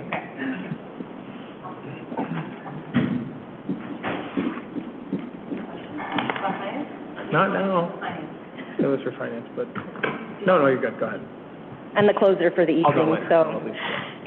I'm going to be talking about the strategic priority community engagement and specifically the outcome objective to increase the number of followers and engagement on our social media platforms. So far for 2024, we are up about a little over 3,164 followers for a total of 33,640 followers across all of our channels, which are Facebook, Instagram, LinkedIn, and YouTube. But, just as important as those followers are the engagement of, how they react and respond to our content. So far this year, Facebook has 32,000 likes, views, clicks, comments, or shares. Instagram is at 15,400, LinkedIn 19,351, and YouTube has about 22,600. And if you are around me, you'll hear my phone going off all the time. So I do hear just pretty much every one of those. And one comment about LinkedIn, that number includes views and clicks. If you go to your LinkedIn page, they usually just, for engagement figures, they talk about comments, reposts, and likes, but they usually don't show view and click engagement figures in that, but I included that because I think that's important when we're posting about a new job on LinkedIn and they click to our website to apply. So that really is a pretty good number for LinkedIn. And so we're lucky to have very high engagement on all of our communications platforms. And these numbers are just for posts and reels. They don't account for stories, which also get a lot of play on our channels as well. The next objective was to increase the number of city residents enrolled to receive the monthly city newsletter. So far this year, we're up about 568 subscriptions. So we're somewhere around 20% of the households in St. Charles, which I think is really great. I have a little asterisk by that number because that includes subscriptions and newsletters that were sent with our new platform. I don't know if you noticed, but in August and September, we started sending the newsletter with the new platform that has to do with the public improvement platform that IS has implemented. And because of that, we were able to reinstate some subscribers that our previous platform that would send out our newsletter had kind of scrubbed in a way. Our newsletter was blocked from a lot of AT&T.net, SBCglobal.net, and Yahoo subscribers. I don't know why, but it just happened just a couple of years ago, and we weren't able to do anything to reinstate them. So now with this new platform, we are up quite a bit now in our successful deliveries of our newsletter. So that's good. I'm thinking that we're probably pretty well saturated when it comes to the newsletter signups, but there might still be room for more people to sign up, and we'll continue to promote it on our socials. We've done a banner, an ad banner in King County Chronicle. We do an annual ad in the Chamber of Commerce directory, and now we have the new website that has a pop-up to sign up for newsletter and other alerts. So that'll be great. And then we're also working on other promotional ideas to try and always promote those signups. And for the strategic goal was to increase transparency of city operations and expand community understanding. So we've really tried to make an effort to post alerts for important discussions that might be planned at upcoming public meetings. Some examples of that are the IMEA contract discussions, the Fox River Dam Task Force meetings, and of course the Charles Farm Plan Commission meeting. And all three of those have gotten so much engagement on all of our sites where we posted these agenda alerts. We also try and let people know that, remind them that recordings of all of our public meetings are on our YouTube channel. And then we also do try and just get out, throughout the year, get out important information to the community.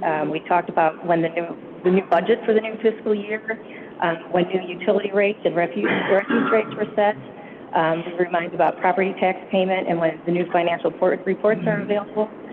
Reminded them how they can attend public meetings and share the monthly calendar every month. And also just when we are having open houses for whether it's a strategic plan or the bike plan or the parking study or to get input for our new website, we make sure we get that out.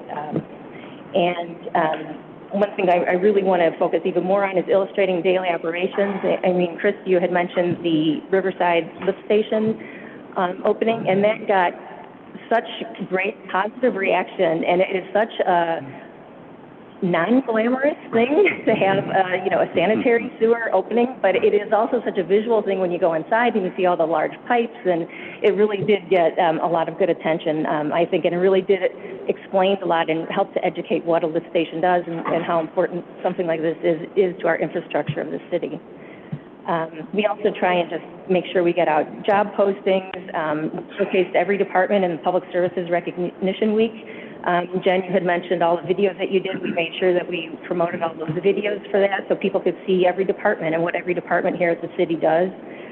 We worked with police on the alert safety training that showed for active shooter training and all that we do to keep the kids safe in schools. Prairie Street Bridge maintenance really got a lot of interest too. People really appreciated something like that. And again, that's just an average project that we do all the time, but I think it's important to bring that to the forefront of our communication so that the community can see what we're doing every day. And the road rehab before and afters have been getting a lot of good. People really appreciate to see Public Works at work, for sure. And the last thing, obviously social media has become the main place that a lot of people go to get their news, so we are there. It's very important that we do continue social media. Our largest segment of followers there are women between the ages of 35 and 54, but we're also trying to reach out to other demographics, and our newsletter subscribers, over half of them are 65 and over, so that's really great to see that we can reach different demographics using different communications vehicles. And then, along those same lines, also making sure we continue to target local and regional news outlets, the Daily Herald, King County Chronicle. So far, we've sent out 35 press releases that have really gotten a lot of steady stream of articles in those outlets. And then broadcast coverage, we've had Fox 32 here to talk about outdoor dining, and ABC 7 was here to cover the fire department's 9/11 ceremony. So other than that, the one thing that also is on there, the crisis communication plan update, that has not been completed yet, but I did the original draft back in 2017, and so it's definitely in need for an update, and that will be coming soon. Thank you. Yes, David. Sorry, Lisa. Okay. I know some municipalities use this for communication methods. Have we ever explored, or can we even use like text messages to send out, because I do that for my day job. I get text messages from my municipal. We've actually been working on rolling that out. IS is currently undergoing training. We're starting with the police department and going to start rolling that out to other departments as well. Okay, cool. I appreciate getting, from road closures to the newsletter, it can just pop out to everybody. So, okay, sounds good. Thanks. Okay. Jamie. Yeah, I'm sure you don't want to necessarily add to all the social media that you already participate in, but at the Illinois Municipal League conferences the other day, there was a communication specialist talking about how Nextdoor has a median user age of, I think she said like 58 years old, and that reaches a segment of the population that doesn't necessarily participate in other parts of the social media stratosphere, and really does help communicate to populations that don't get their news in other places. And I don't know if that's something that we would explore having a channel on as well. We could definitely look into doing that, for sure. Because I do get that feedback from some of my residents, especially the ones that are older than that, actually, that they don't see our social media posts. and if it's not in the newspaper, they don't get it, and I don't know why they're not subscribing to our newsletter, but that might be helpful, I think, if we had something on there as well. And then my other comment was just, I really like the different things that we're doing where we're putting out videos at sometimes and other types of, just different types of consumer media, because everybody learns differently and everybody likes to see different things.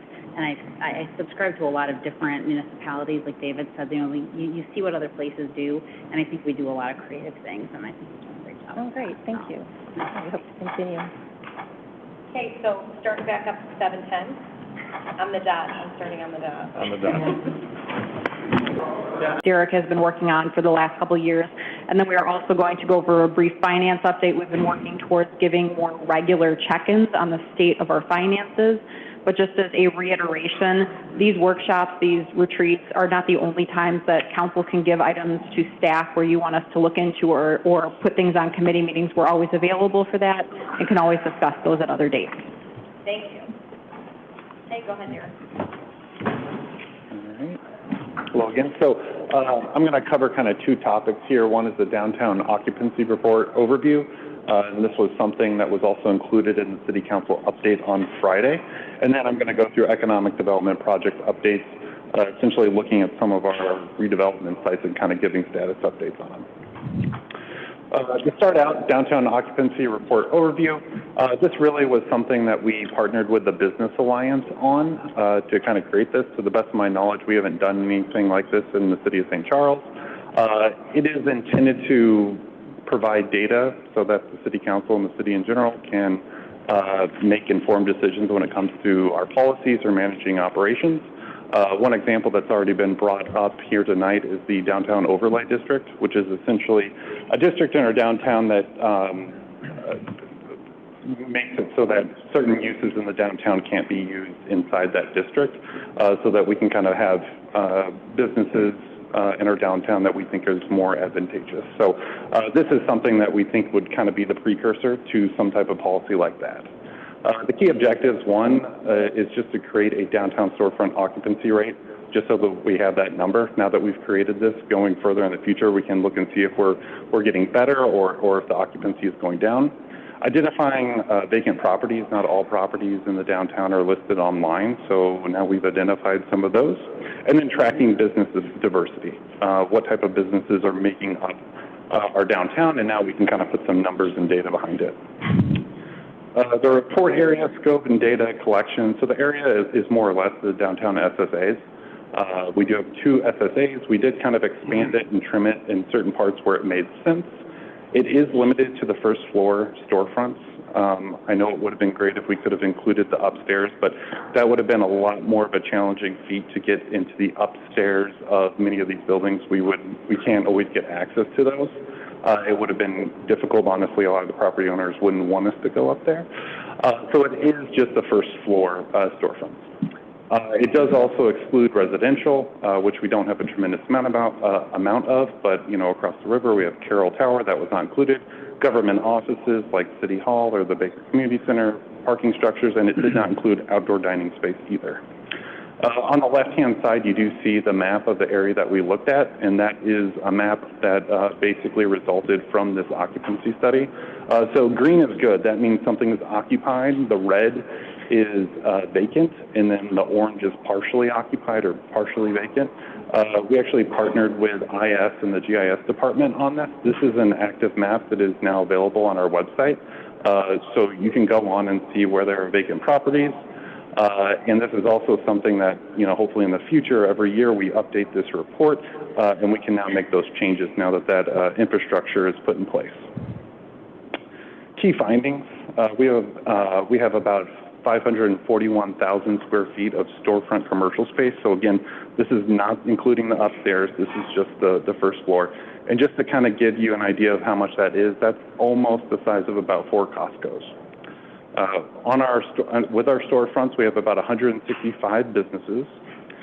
And this is really the key number here. Our occupancy rate by square footage is 95.7%. Going through some research and looking at other reports, I kind of find that most consultants or other people who look at this find a healthy occupancy rate about 85 to 95%. So we're above that healthy occupancy rate. We did identify 9 vacant storefronts totaling about 23,000 square feet. And I did just put the 3 largest ones on there. The former mixology, which became vacant during the middle of our analysis. The former chamber building, which we have heard that there is some prospects in that building for redevelopment. And then the former BMO Harris on First Street. Hopefully we do find a tenant there. That's been one that's been a little bit challenging, but with Whole Foods moving in, we're hopeful that is something that pops soon. Just pulled some of the graphs from the report that you guys got on Friday. This is by square footage, and this is just an industry breakdown. So just looking at a pie graph, you look and see that the biggest portion is restaurants/bars at 33%. Next is office at 19%, and then followed by service and retail. The report also does include definitions of what each one of these is, and you can look and see a list at the bottom in the appendix of all the businesses that were identified and how they were classified. I do believe that this is a pretty healthy balance between the different industries. Restaurant bar makes up the biggest part, and honestly, that is what drives people to our downtown. Business type breakdown, this is basically taking some of those industries and just breaking it down a little bit further. So, as you'll see, like service, we were whittled away and we found some other things. So how many bank finance institutions we have, how many beauty-related businesses we have, fitness-related, and then you can also see on the chart on the left, we didn't just calculate the square footage and what was occupied and what wasn't, but the total number of businesses. So the graphs that I'm showing here are by square footage, but we also provided pie graphs by total number of businesses, because that could differ because you have bigger spaces and smaller spaces. With the restaurant bar portion being so large at about 33%, we did want to kind of break it down further and show how many are exclusively bars, meaning they don't have kitchens or serve food. And we found that there's a total of 9. And then there's 47 that, could sell alcohol or liquor, and there's about 47 of those. So in total, we have about 56 restaurant bars in our downtown, which honestly, that's kind of an amazing number when you think about it. That is a lot. And then just the pie graph down below, that is square footage between bars and restaurants, and then also by total numbers. And with that, I'll pause for any questions on that report. Can you go back one slide? So, sorry, can you walk through how we collected, I know you mentioned GIS, but can you talk about how you got the actual counts of those businesses? So this is where the Business Alliance came in, really walking around the downtown and seeing what was empty and counting and writing it down, which was time consuming. As far as the square footages go, we do have a lot of that in our on our GIS, but we don't have all of it. So some of it we had to use some measuring tools. Some of it was on a program called CoStar. So it's kind of piecing it together. And, honestly, it's probably not perfect, but, we feel that this is, well within a reasonable range. So can you take the head count of the number of businesses by area and then compare that to other communities to see how we stack up? If the other communities, have that data, and this is something that I've at least talked to the economic development manager in Batavia to share with, it'd be really nice if they did a similar study that we could compare results like that. So honestly, I don't think a lot of cities do this type of analysis just because it is so time consuming to conduct this. Any other questions? Next is just economic development projects. So first I'm going to start out by saying that we have been invited to present to School District 303, I believe on September 30th. The intent is kind of going along with our strategic plan update, or our strategic plan, which says that we want to have better relations with some of our taxing bodies. This is kind of a precursor to what I'll be presenting to the school district. And of course, they're going to be a little bit more focused on residential projects because that has impacts to the schools. So I may go into a little bit more in depth on those projects, but also share some of our other redevelopment projects and sites. A lot of the residential projects are developments that honestly have been in the works for 1 or 2 years, but they are still ongoing. So the Springs, all of those are under construction. About 240 of the 320 have TCOs, meaning they have occupancy, temporary occupancy. Charlestown Lakes, which is townhomes, about 70 of the 167 units have TCOs. Munhall Glen, about 30 of the 50 units have been constructed and many are occupied. Indiana Place is under construction. That does not require any city council approval. That will be 16 units and hopefully is done sometime in the spring of next year. Victoria, about 12 of the 16 units are built. And then Prairie Center, I'm actually going to go to the next slide on that one. So I believe it's about 350 of these apartment units have been constructed, including the affordable senior housing. So this is a massive project, and you can see that not all of it has been built.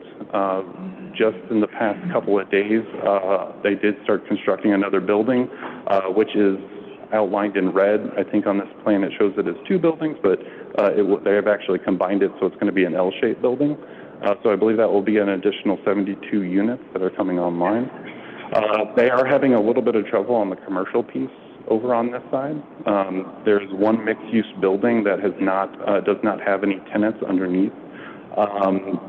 Partially, that's the reason because they still require build-outs. So they're basically, it's just one big open space, and a tenant has to do the build-out before they can move in. So that does add a little bit of cost, and maybe one of the reasons why they're not getting the attention that they thought they might originally.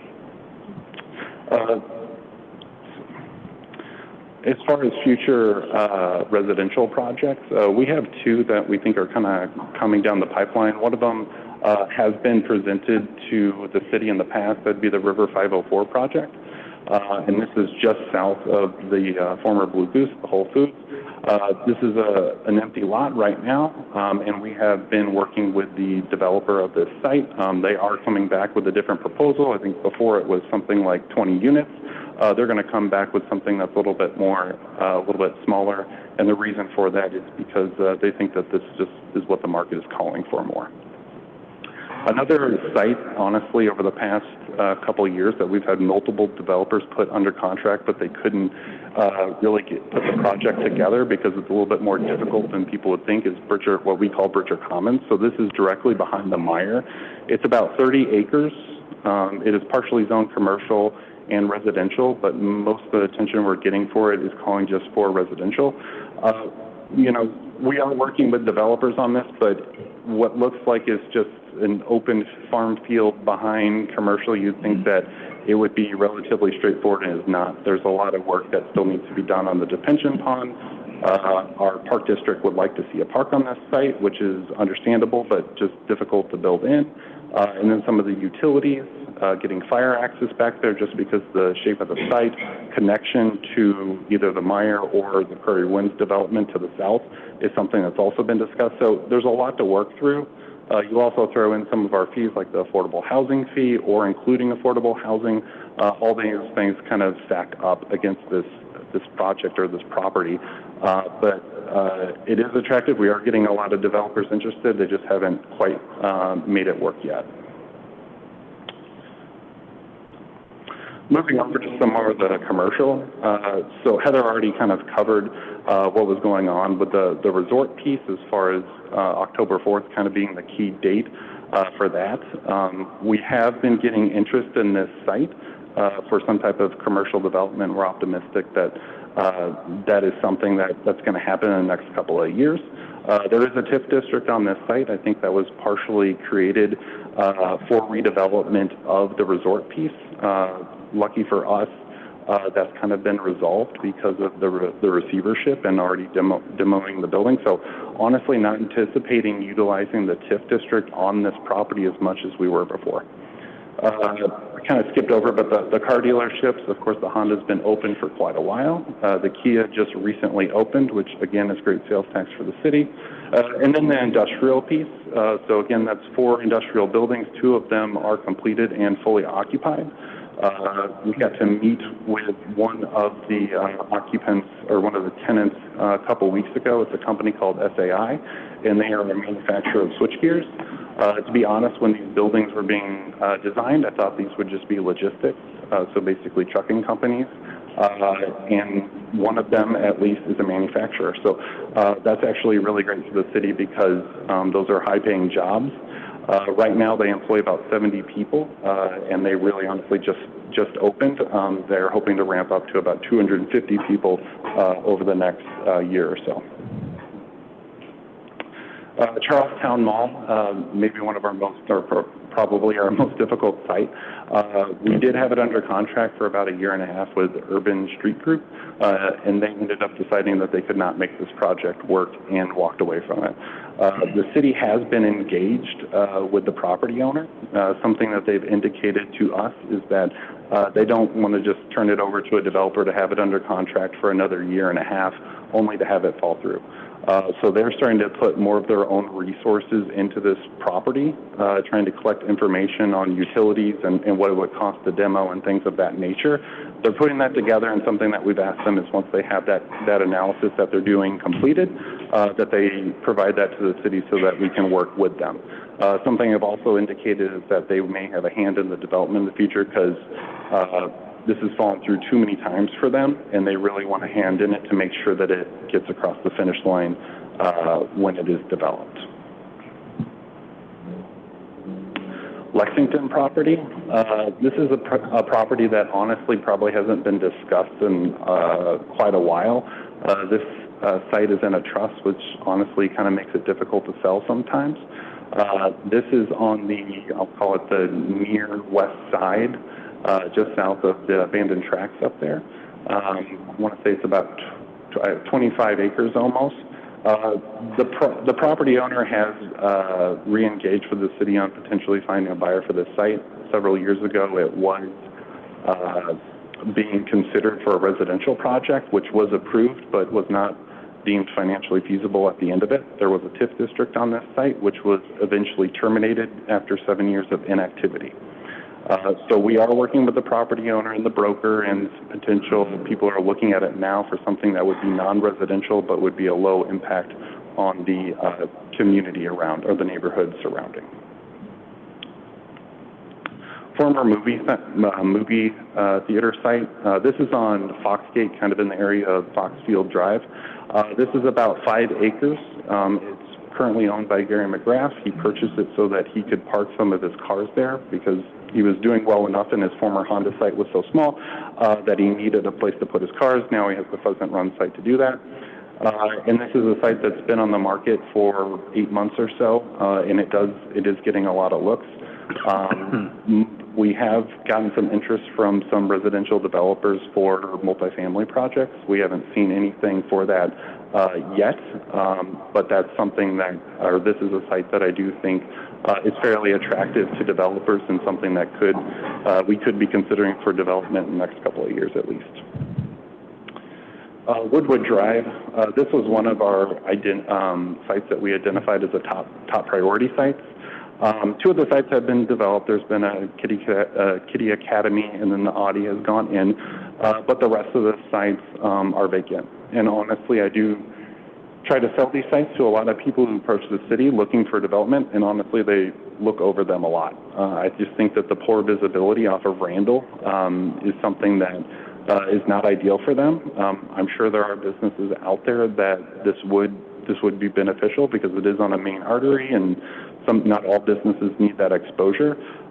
So this is a site. These sites are honestly a little bit frustrating to me, but something that we'll keep out there promoting.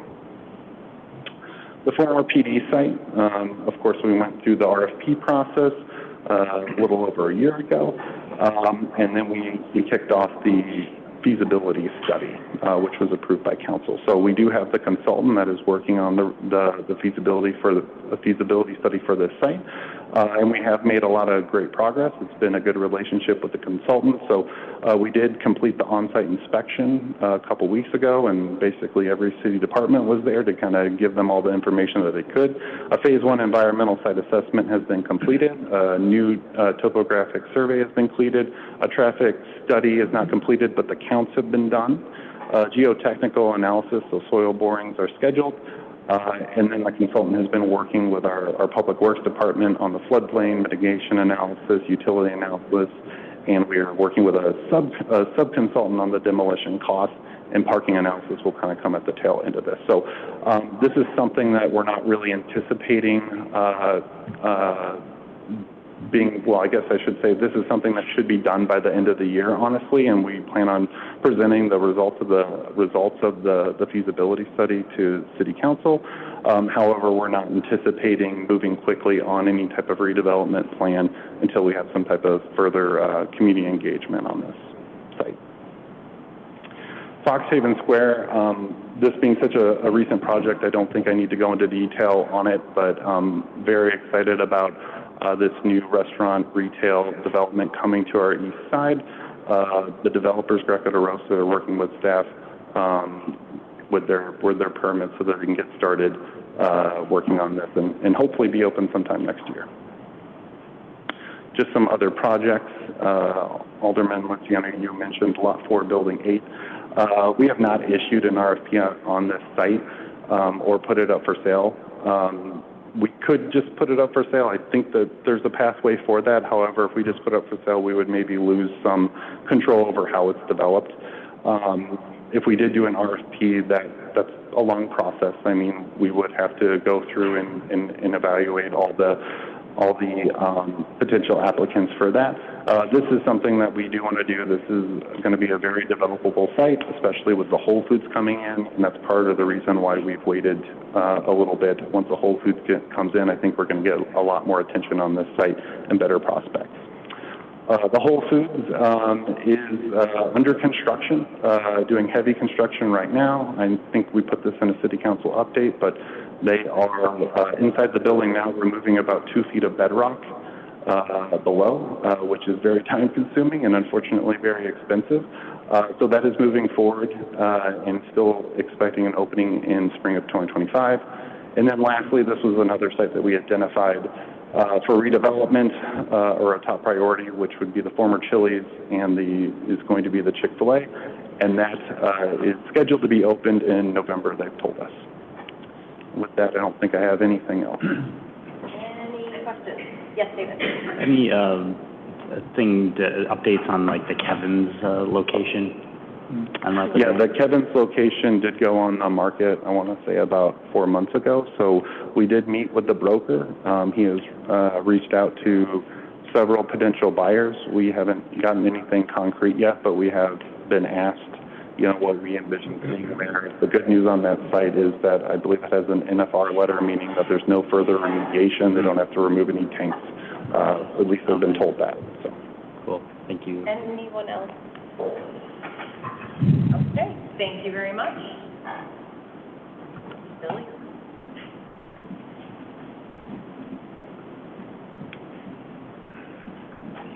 What's it?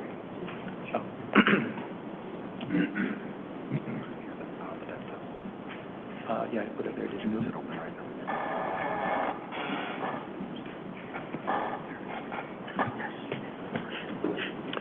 now? Don't want to start at the end. We'll start at the beginning. So one of the things that has been suggested that we consider doing from time to time would be a quarterly or a periodic sort of financial update in terms of just regularly kind of touching base, what's happened, what's new. And so we thought we'd sort of take this opportunity to do that kind of as a test drive to see how it goes. So we have just roughly 10 or 13 slides in here, but wanted to at least start some dialogue.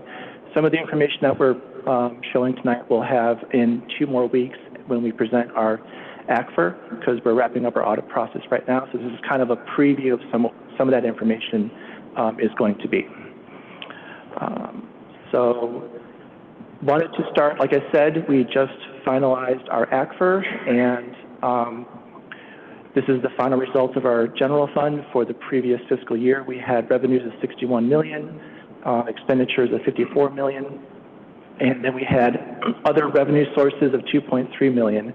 And then the number that's segregated out from expenditures is that transfers out number. That number is the money that the city transferred out of its general fund for debt service payments, which is roughly $5.5 million, the $2.9 million in water and sewer funding to help fund their capital projects, and various other transfers, miscellaneous transfers as well.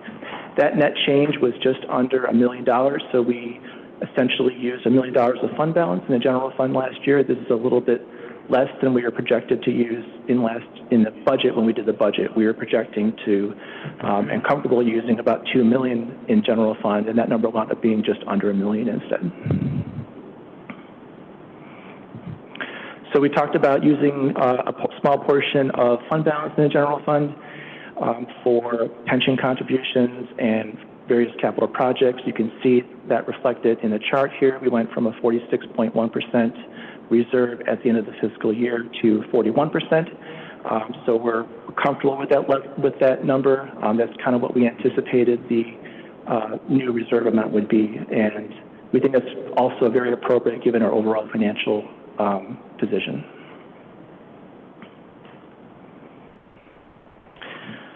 One of the things we've talked about is the outstanding general obligation debt and IEPA loans. So this was the second consecutive year that we were able to reduce the outstanding general obligation debt at the end of the fiscal year from $109 million 2 years ago to $88 million. We also were able to pay down some of our IEPA loans as they are structured, but we do have some projects that are obviously ongoing. So our issuances sort of outpaced our retirements during the fiscal year. So we did see that number inch up. However, we were able to reduce the total amount of GO and IEPA loans outstanding from $163 million to $159 million at the end of the fiscal year. A couple of the metrics that we looked at and presented last year were the debt per capita and debt per EAV. Debt per capita, we were able to maintain at a steady, basically at the same level as the prior year. Actually, we were able to reduce that a little bit. And we were also able to reduce the outstanding debt on a per EAV basis from 9.6% to 8.5%. I know we spent some time talking about pension funds, so I'm going to really quickly sort of hit the highlights, starting with the firefighters' pension fund. Last year was a good investment return for both of our city's pension funds. On the fire side, they had a return of about 11.8%. We were able to, on the graph on the left, realize an increase in our funded percentage from 63.9% to 68.3% based on the market value of those assets. That's the fire pension net pension liability that is recorded on our financial statements at the end of the fiscal year. On an actuarial basis, on the right side, you can see the funded percentage increasing from 69 to 70%. We smoothed on an actuarial basis, we smoothed those gains and losses over a 5-year period, which is why you see a more stable percentage change on a year-to-year basis when you're looking at things from an actuarial basis. So with the positive results of last fiscal year, the actuarially determined contribution only increased about 0.5% on the fire side from $2.9 million to $3 million. You can see that on the fire number on the right. That number from the prior year doesn't include the additional city contribution of $472,000 that was made. We're just showing what the actuarially determined contribution was as of that fiscal year. Essentially the same good news on the police side. The market value rate of return was 9.8%, so the police funded percentage went from 48.8 to 53.9. Again, really good year-over-year change in that funded percentage. The net pension liability also went down from $47.3 million to $43.6 million. As you can see, almost the exact same story on the right. The actuarially determined contribution increased only by about 0.5%, and the number on the right doesn't reflect the additional $883,000 that was paid to the pension fund by the city as part of that budget discussion we had last year. Just a couple other quick notes. Our capital project fund reserve increased from $9.3 million to $12.6 million. We've talked about trying to build it up and advance fund some of these capital projects that have been hanging out there for a long time. That was pretty close to what we budgeted. We thought it was going to be roughly $13.1 million. It wound up being $12.6. Reminder, we have $17.3 million in capital projects budgeted to be paid out of that fund in the current fiscal year. So obviously there's revenues coming in to help pay for some of those ongoing programs and capital projects. I think everyone heard declining interest rates are happening, so 50 basis points last week. That will slowly start to affect our investment income that we can gain on an annual basis. Last year we earned $4.6 million in investment income, which was a significant increase from 3 years ago when it was only $264,000 and rates were almost zero. So we do anticipate probably a little bit decline in that number over the next couple of years. Not going to spend too much more time. We just have a few slides left. This is just a reminder of our general fund revenues and expenditures and the makeup of those on an annual basis. We approved a general fund budget which was roughly $140,000 in the black. And these are some of the trend indicators that we include in our monthly financial report. Right now, revenues for the general fund are tracking almost exactly to what they're budgeted for on a monthly basis, and expenditures are just slightly 3.5% under budget so far. That's mainly due to the typical reasons, staff vacancies and certain projects not getting spent or not getting going right away. Just a couple of quick charts on sales tax revenue. Overall, sales tax revenue is up 5.8% through the first 5 months of this fiscal year. Again, there's a 3-month lag, so the receipts that we receive in September were actually for taxable sales in June, just as a reminder. So that for that 5-month period, we're seeing overall a good year-over-year increase so far through those first 5 months. And same thing on the general funds portion of the city's home rule sales tax. Overall, 6.1% increase in sales tax for those first 5-month period. A lot of times you're going to see these monthly fluctuations when you get one-time payments from certain sales taxpayers, back payments, whatever it might be. So it's hard to track on a month-to-month basis and try and get anything. It's better to look at a longer data set to really get some analysis about how we're doing. But overall, we're doing very well. Same thing on the income tax, state shared income tax revenue side, increases in CIT and individual income tax payments over the last 5 months, and so far it's been overall very good news on the income tax revenue side. This is the last chart showing utility user charges through the first 4 months of this current fiscal year. On the electric side, you can see user charges are 5.6% more than the same 4-month period from the prior year, and a little bit of decrease on the water and the sewer side. There's lots of reasons for variability in user charges on the utility side, primarily being weather, change in use patterns from a particular consumer, conservation, and other similar factors. So I know we're under a little time crunch. That's kind of the basic structure of some of the information I wanted to provide, and maybe we keep doing this on a more regular basis, but happy to take any questions at this time. Ryan, do you have a question? It was more of a comment, but Steve, if you want to go for it, if he has a question. Real quick, when do we have to start discussing the grocery tax thing? So we will be preparing for that next calendar year. Okay. We have to implement that until January 1st, 2026. Okay, thank you. Right. So, in past meetings, I know that we've had lengthy discussions about, general fund expenses, how much, and I think I can speak for a number of people up here, but I'll just speak for myself, how much I appreciate the many directions you and your department get pulled in of, don't touch this fund, we can't spend X, why aren't we fixing this fast enough, our debt's too high, pay this down lower, and the work that's been done here in what I would say, a relatively short period, and recognizing we still have a long way to go. It's not as if, all these obligations and infrastructure things have been paid for and fixed, but I'm extremely appreciative of how far I think we've come and very hopeful of, where I think we might be in another 2, 4, 5 years. So I'm very appreciative.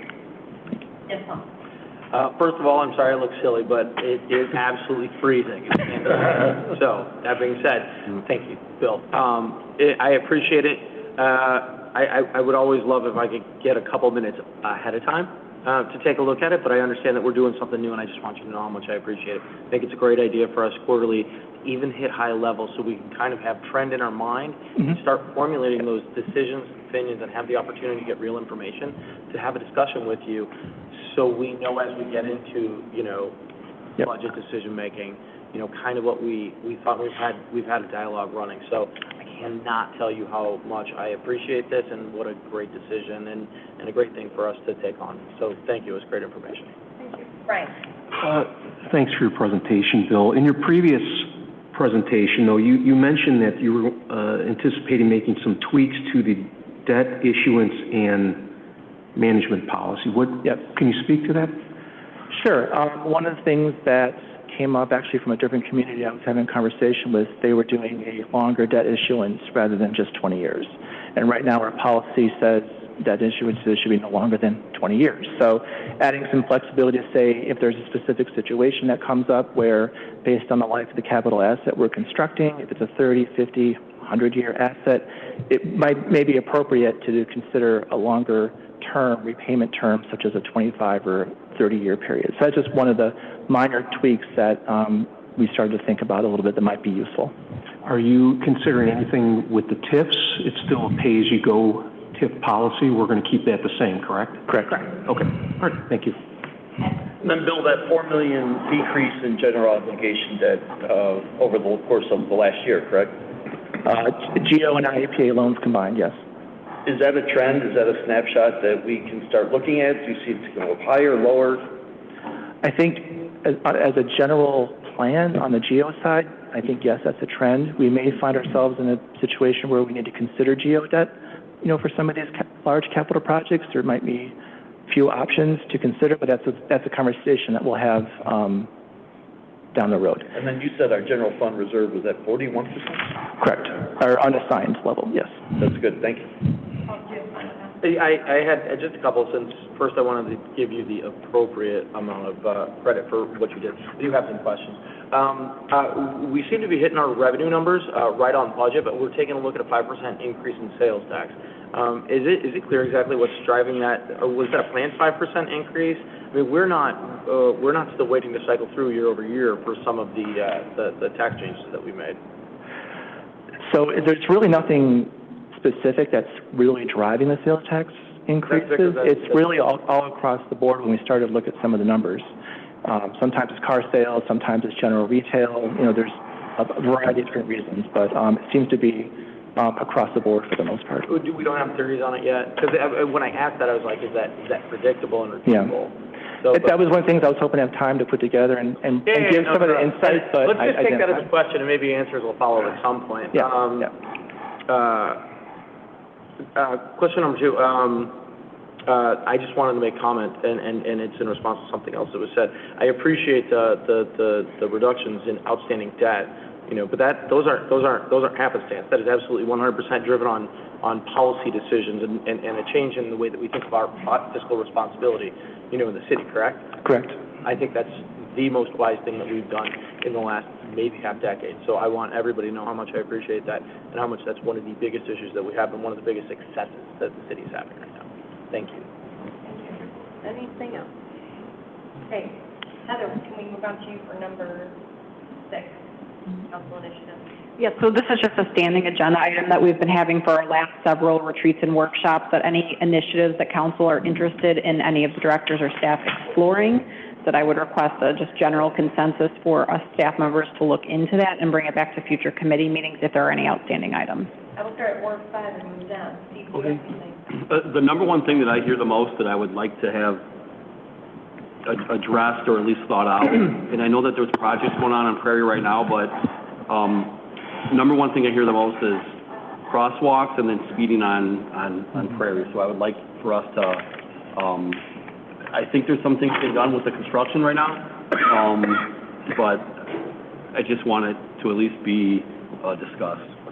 So Heather, is there any standing items that Public Works is undergoing to that be the council update? If that's not sufficient enough, then we'll take into discussion. Ed, do you have anything? Yeah, ours would just be, we talked about earlier, some sidewalk gap issues that I think somehow we should start looking at. I'm not saying it has to be tomorrow, but start looking at what the funding might be, if there's ways to get funding, because it's getting louder and louder, and it does kind of combine the third ward as well. Did you say sidewalk gap? Yeah. That goes along with Jamie's question, I think, about land. Correct. I think this was the first year that we funded that GAP program, so we'll work on bringing a policy for recommendation back to City Council for how to implement that. Jamie, that's fair with your question. And it kind of tied into the third ward a little bit too. Yes. We'll get there. With Bob and Paul. Yep. Okay. Brian, do you have anything? Yeah, I have a few things. So, construction start times in the residential traditional neighborhoods is 7 a.m. With a lot of tear downs lately, it's been recently, I think on 6th Street, they've been starting, I don't know, 7:30. I'm getting a ton of complaints with large tractor trailers, backhoes. So I'd like to revise, just for residential tradition, from 7 a.m. to at least 8 a.m., because I think they end at 7 p.m., so that's a 12-hour day of construction in a neighborhood with heavy equipment, especially on tear downs, which is pretty, it impacts the quality of life for the people that live there. So I think from 7 to 8, it may not seem like a big deal, but for the people that live there, it is. So I'd like to consider changing the time. Electric bikes. I've gotten a lot of complaints about electric bikes traveling at a high rate of speed on the sidewalks. I've had 4 complaints from senior citizens that they've almost been hit. So I know we have a policy downtown for bikes cannot be on the sidewalk downtown, but I don't know if we need to revise the policy to say electric bikes, or we need more signage, or how that works. But I'd like to see something go on with that, with the electric bikes. And then one last thing, and then I'm done, is the notice when we have a public hearing for developments, it's 250 feet, and that's per Illinois statute. That's what we adopted. I'd like to see that to go to 1,000 feet.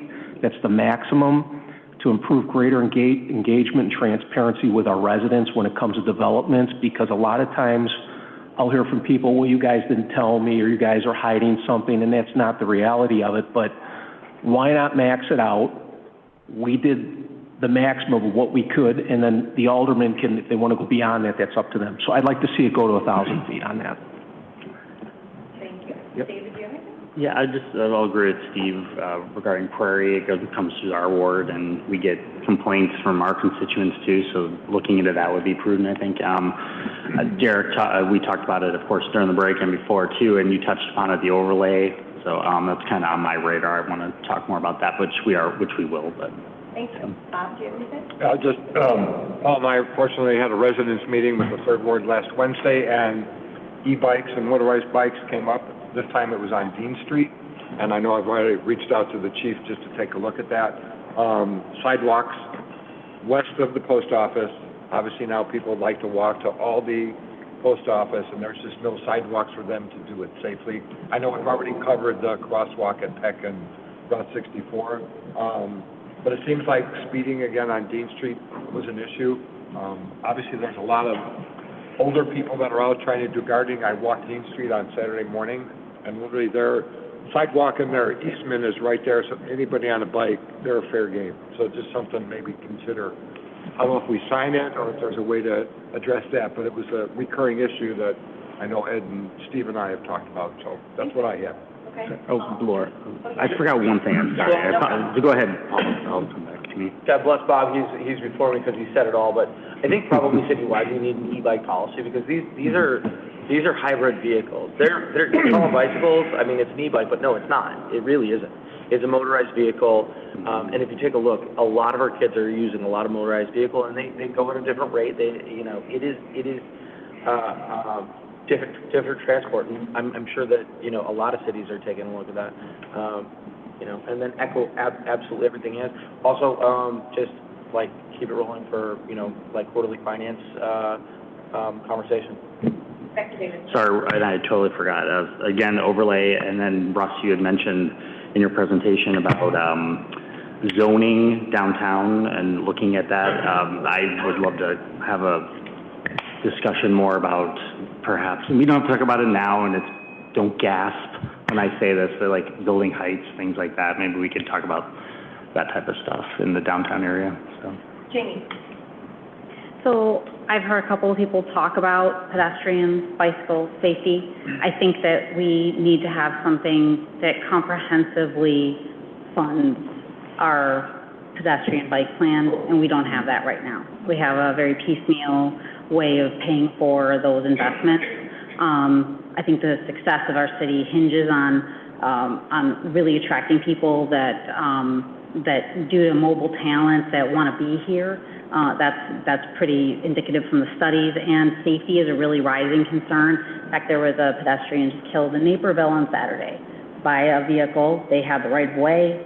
The vehicle drove right into them. And I don't want to be the next Naperville. I know we hear that for a lot of other reasons. I don't want to be that for this now. So I think if we invest in our bike plan by saying that we want to put X number of dollars or X percentage of our transportation and infrastructure budget into the pedestrian bike plan, and then we increase that by a certain percentage every year. I don't know what that number is. That would have to come from finance and public works to help us understand what that would be. But we need to fund that until it's complete in order to make sure that we're not just coming ward by ward or street by street saying they speed too much on this street and this street has this problem and this crosswalk has this problem, because it comes into also the funding that the police department has with what kind of speed mitigation can they do. They can only be on so many streets and at so many times. Speeding is a problem on every street. It's a problem on Prairie, it's a problem on Dunham, it's a problem on Fox Chase, it's a problem everywhere, but they can only do so much if we're not doing things with the streets that we have. So that all comes into the pedestrian bike plan. I think also we need to have some kind of, as a council, some sort of dedicated infrastructure meeting to help us understand what exactly are we putting all of our allocated resources into in a 5, 10, 15-year long-term plan to comprehensively include lead line, water main, road replacement, and then any kind of like PROAG, the right-of-way accessibility guidelines that are coming into play. What are we really facing as far as our budgetary requirements, so we know what are we going to be spending and what is it going to look like? And then also, you know, we've talked about the grant writing that all of our staff does. We don't really resource them properly in order to do the best possible job they can. We are asking non-professionals to write grants. There are many communities that share professional grant writers that provide more training and resources for their staff to do grant writing. And also, I'd like to see us join League of Cities, which is like the Illinois Municipal League, but it is national, and they actually have grant writing tools and resources that can help our city in doing advocacy and other types of things for us to help us do better with that. So it's like a 3-piece bike ped plan investment that helps everybody that just talked about all those things, and it can include the e-bike situation because it helps you with these resources of what are other places doing.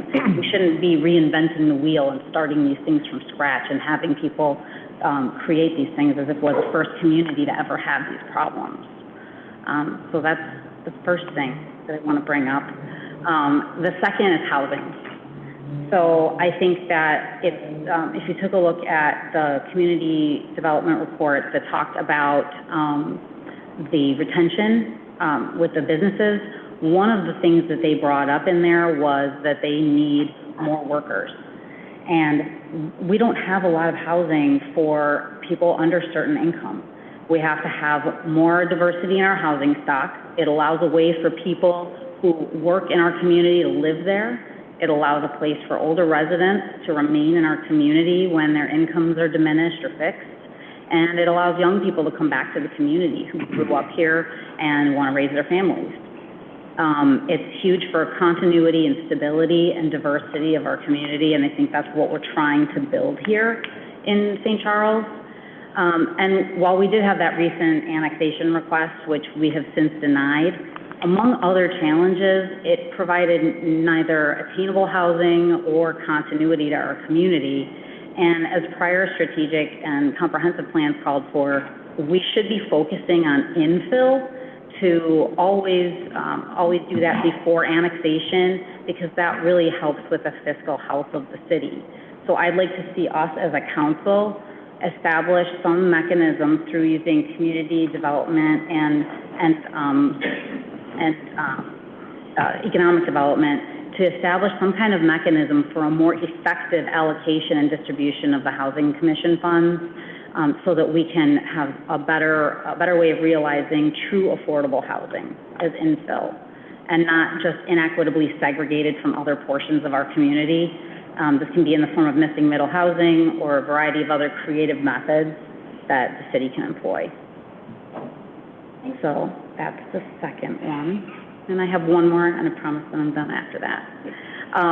The last is the fiscal health, and I can't echo enough what Paul said about the work that our finance director has done. At the Illinois Municipal League conference, Director Hanna's name came up a couple of times with just great accolades, people that have worked with him, things that he has done in other communities he's worked. We are going to have to address an almost $2 million in grocery tax loss that we're facing. Increased unfunded mandates at the state level, like lead line replacement, part police equipment, aggressive pension funded mandates. You all know this list, I don't have to go on. In my 16 months on council and as an actively engaged observer years prior, it invariably seems like council wants to achieve some wonderful goals and projects, but we also want to do that by spending less with fewer staff, lower no pay increases, reducing overall spend, and magically locate money that we find in the budget to pay for things. And the reality is that electricity costs more, water costs more, infrastructure repair and replacements cost more. And we have, as I said, a really good finance director who has done a great job of using sound fiscal policy and financial acumen. We still have to recognize that we're tackling the unfortunate responsibility of some decades past financial decisions. And we have an obligation to address those debts aggressively now and not push them off to the future.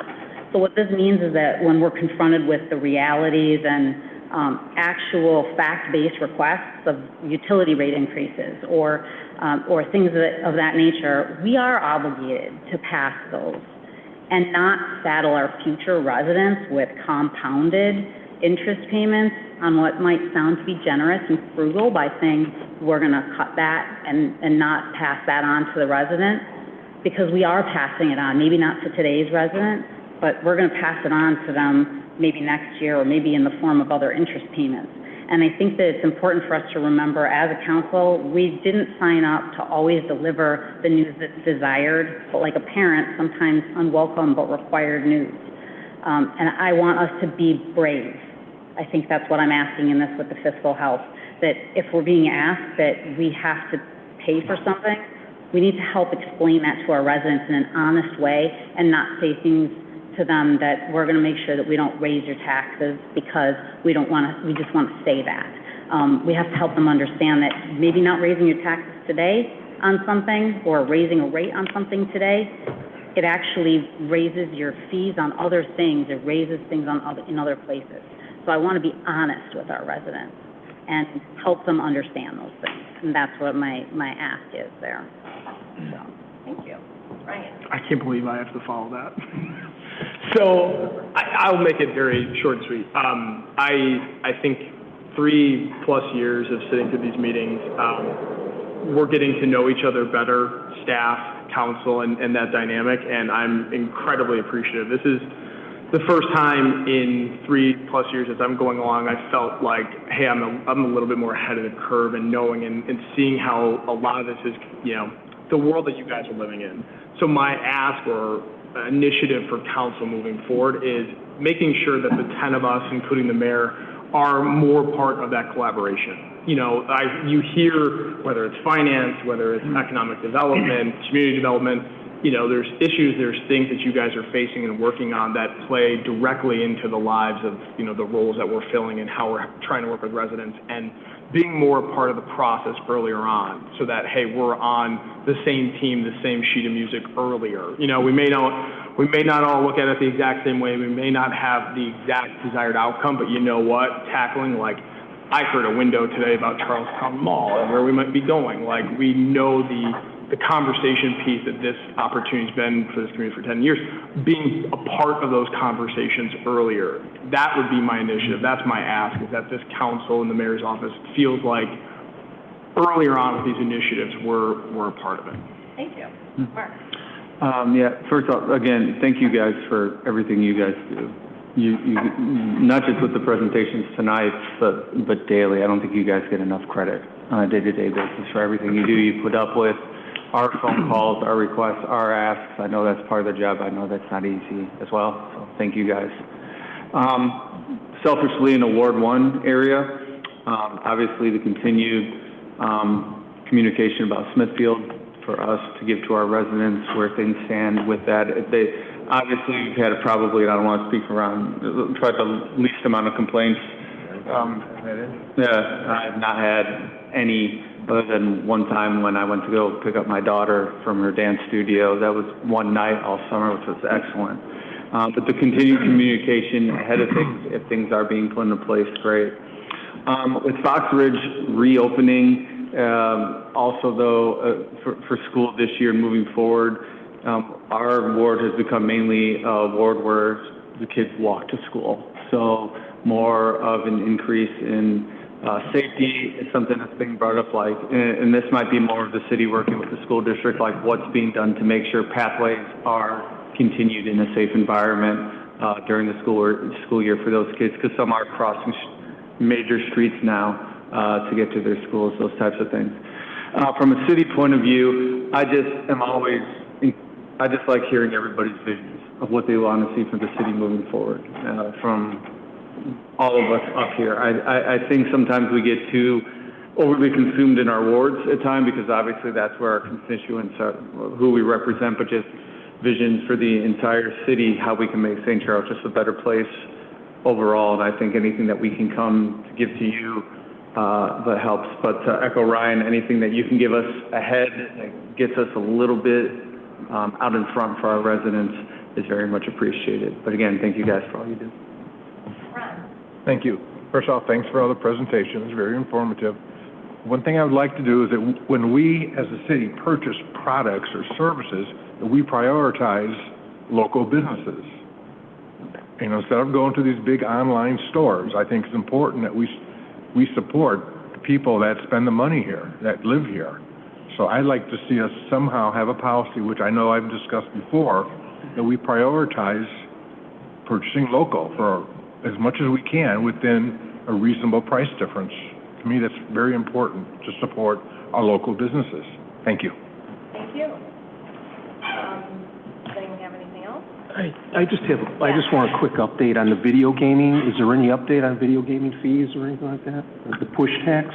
So we will be bringing that forward again, Nick. I don't know if you had any update on the litigation right now, but we will be bringing an ordinance forward to extend that implementation again at the end of the year. It's good through the end of the year right now. Yeah, there has been no recent movement on those appellate court cases, and or if there is, whether it goes to the Supreme Court or not.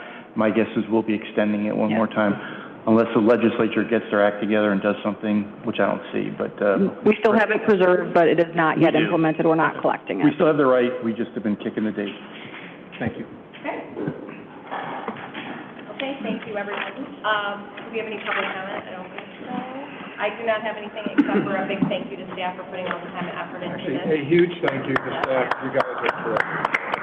And all of you all for your brain power this evening. Thank you. I know it's a long one. Appreciate all your work. So, And just as a reminder, we will email out all of the presentations that were given tonight, as well as the previous strategic plan and current strategic plan. Okay, thank you. We do not have an executive session, so we just need a motion to adjourn. So move. Second. Moved by Wirball, second by Petrilla. Arjani, can you please call the roll? Kulkaitis. Yes. Folks. Yes. Bungard. Yes. Munn. Yes. Lencioni. Yes. Kemp. Yes. Petrilla. Yes. Wirball. Yes. Bessner. Yes. Weber. Yes. Special thank you to Jen McMahon for preventing me from getting crossed by. Oh, yeah, I said,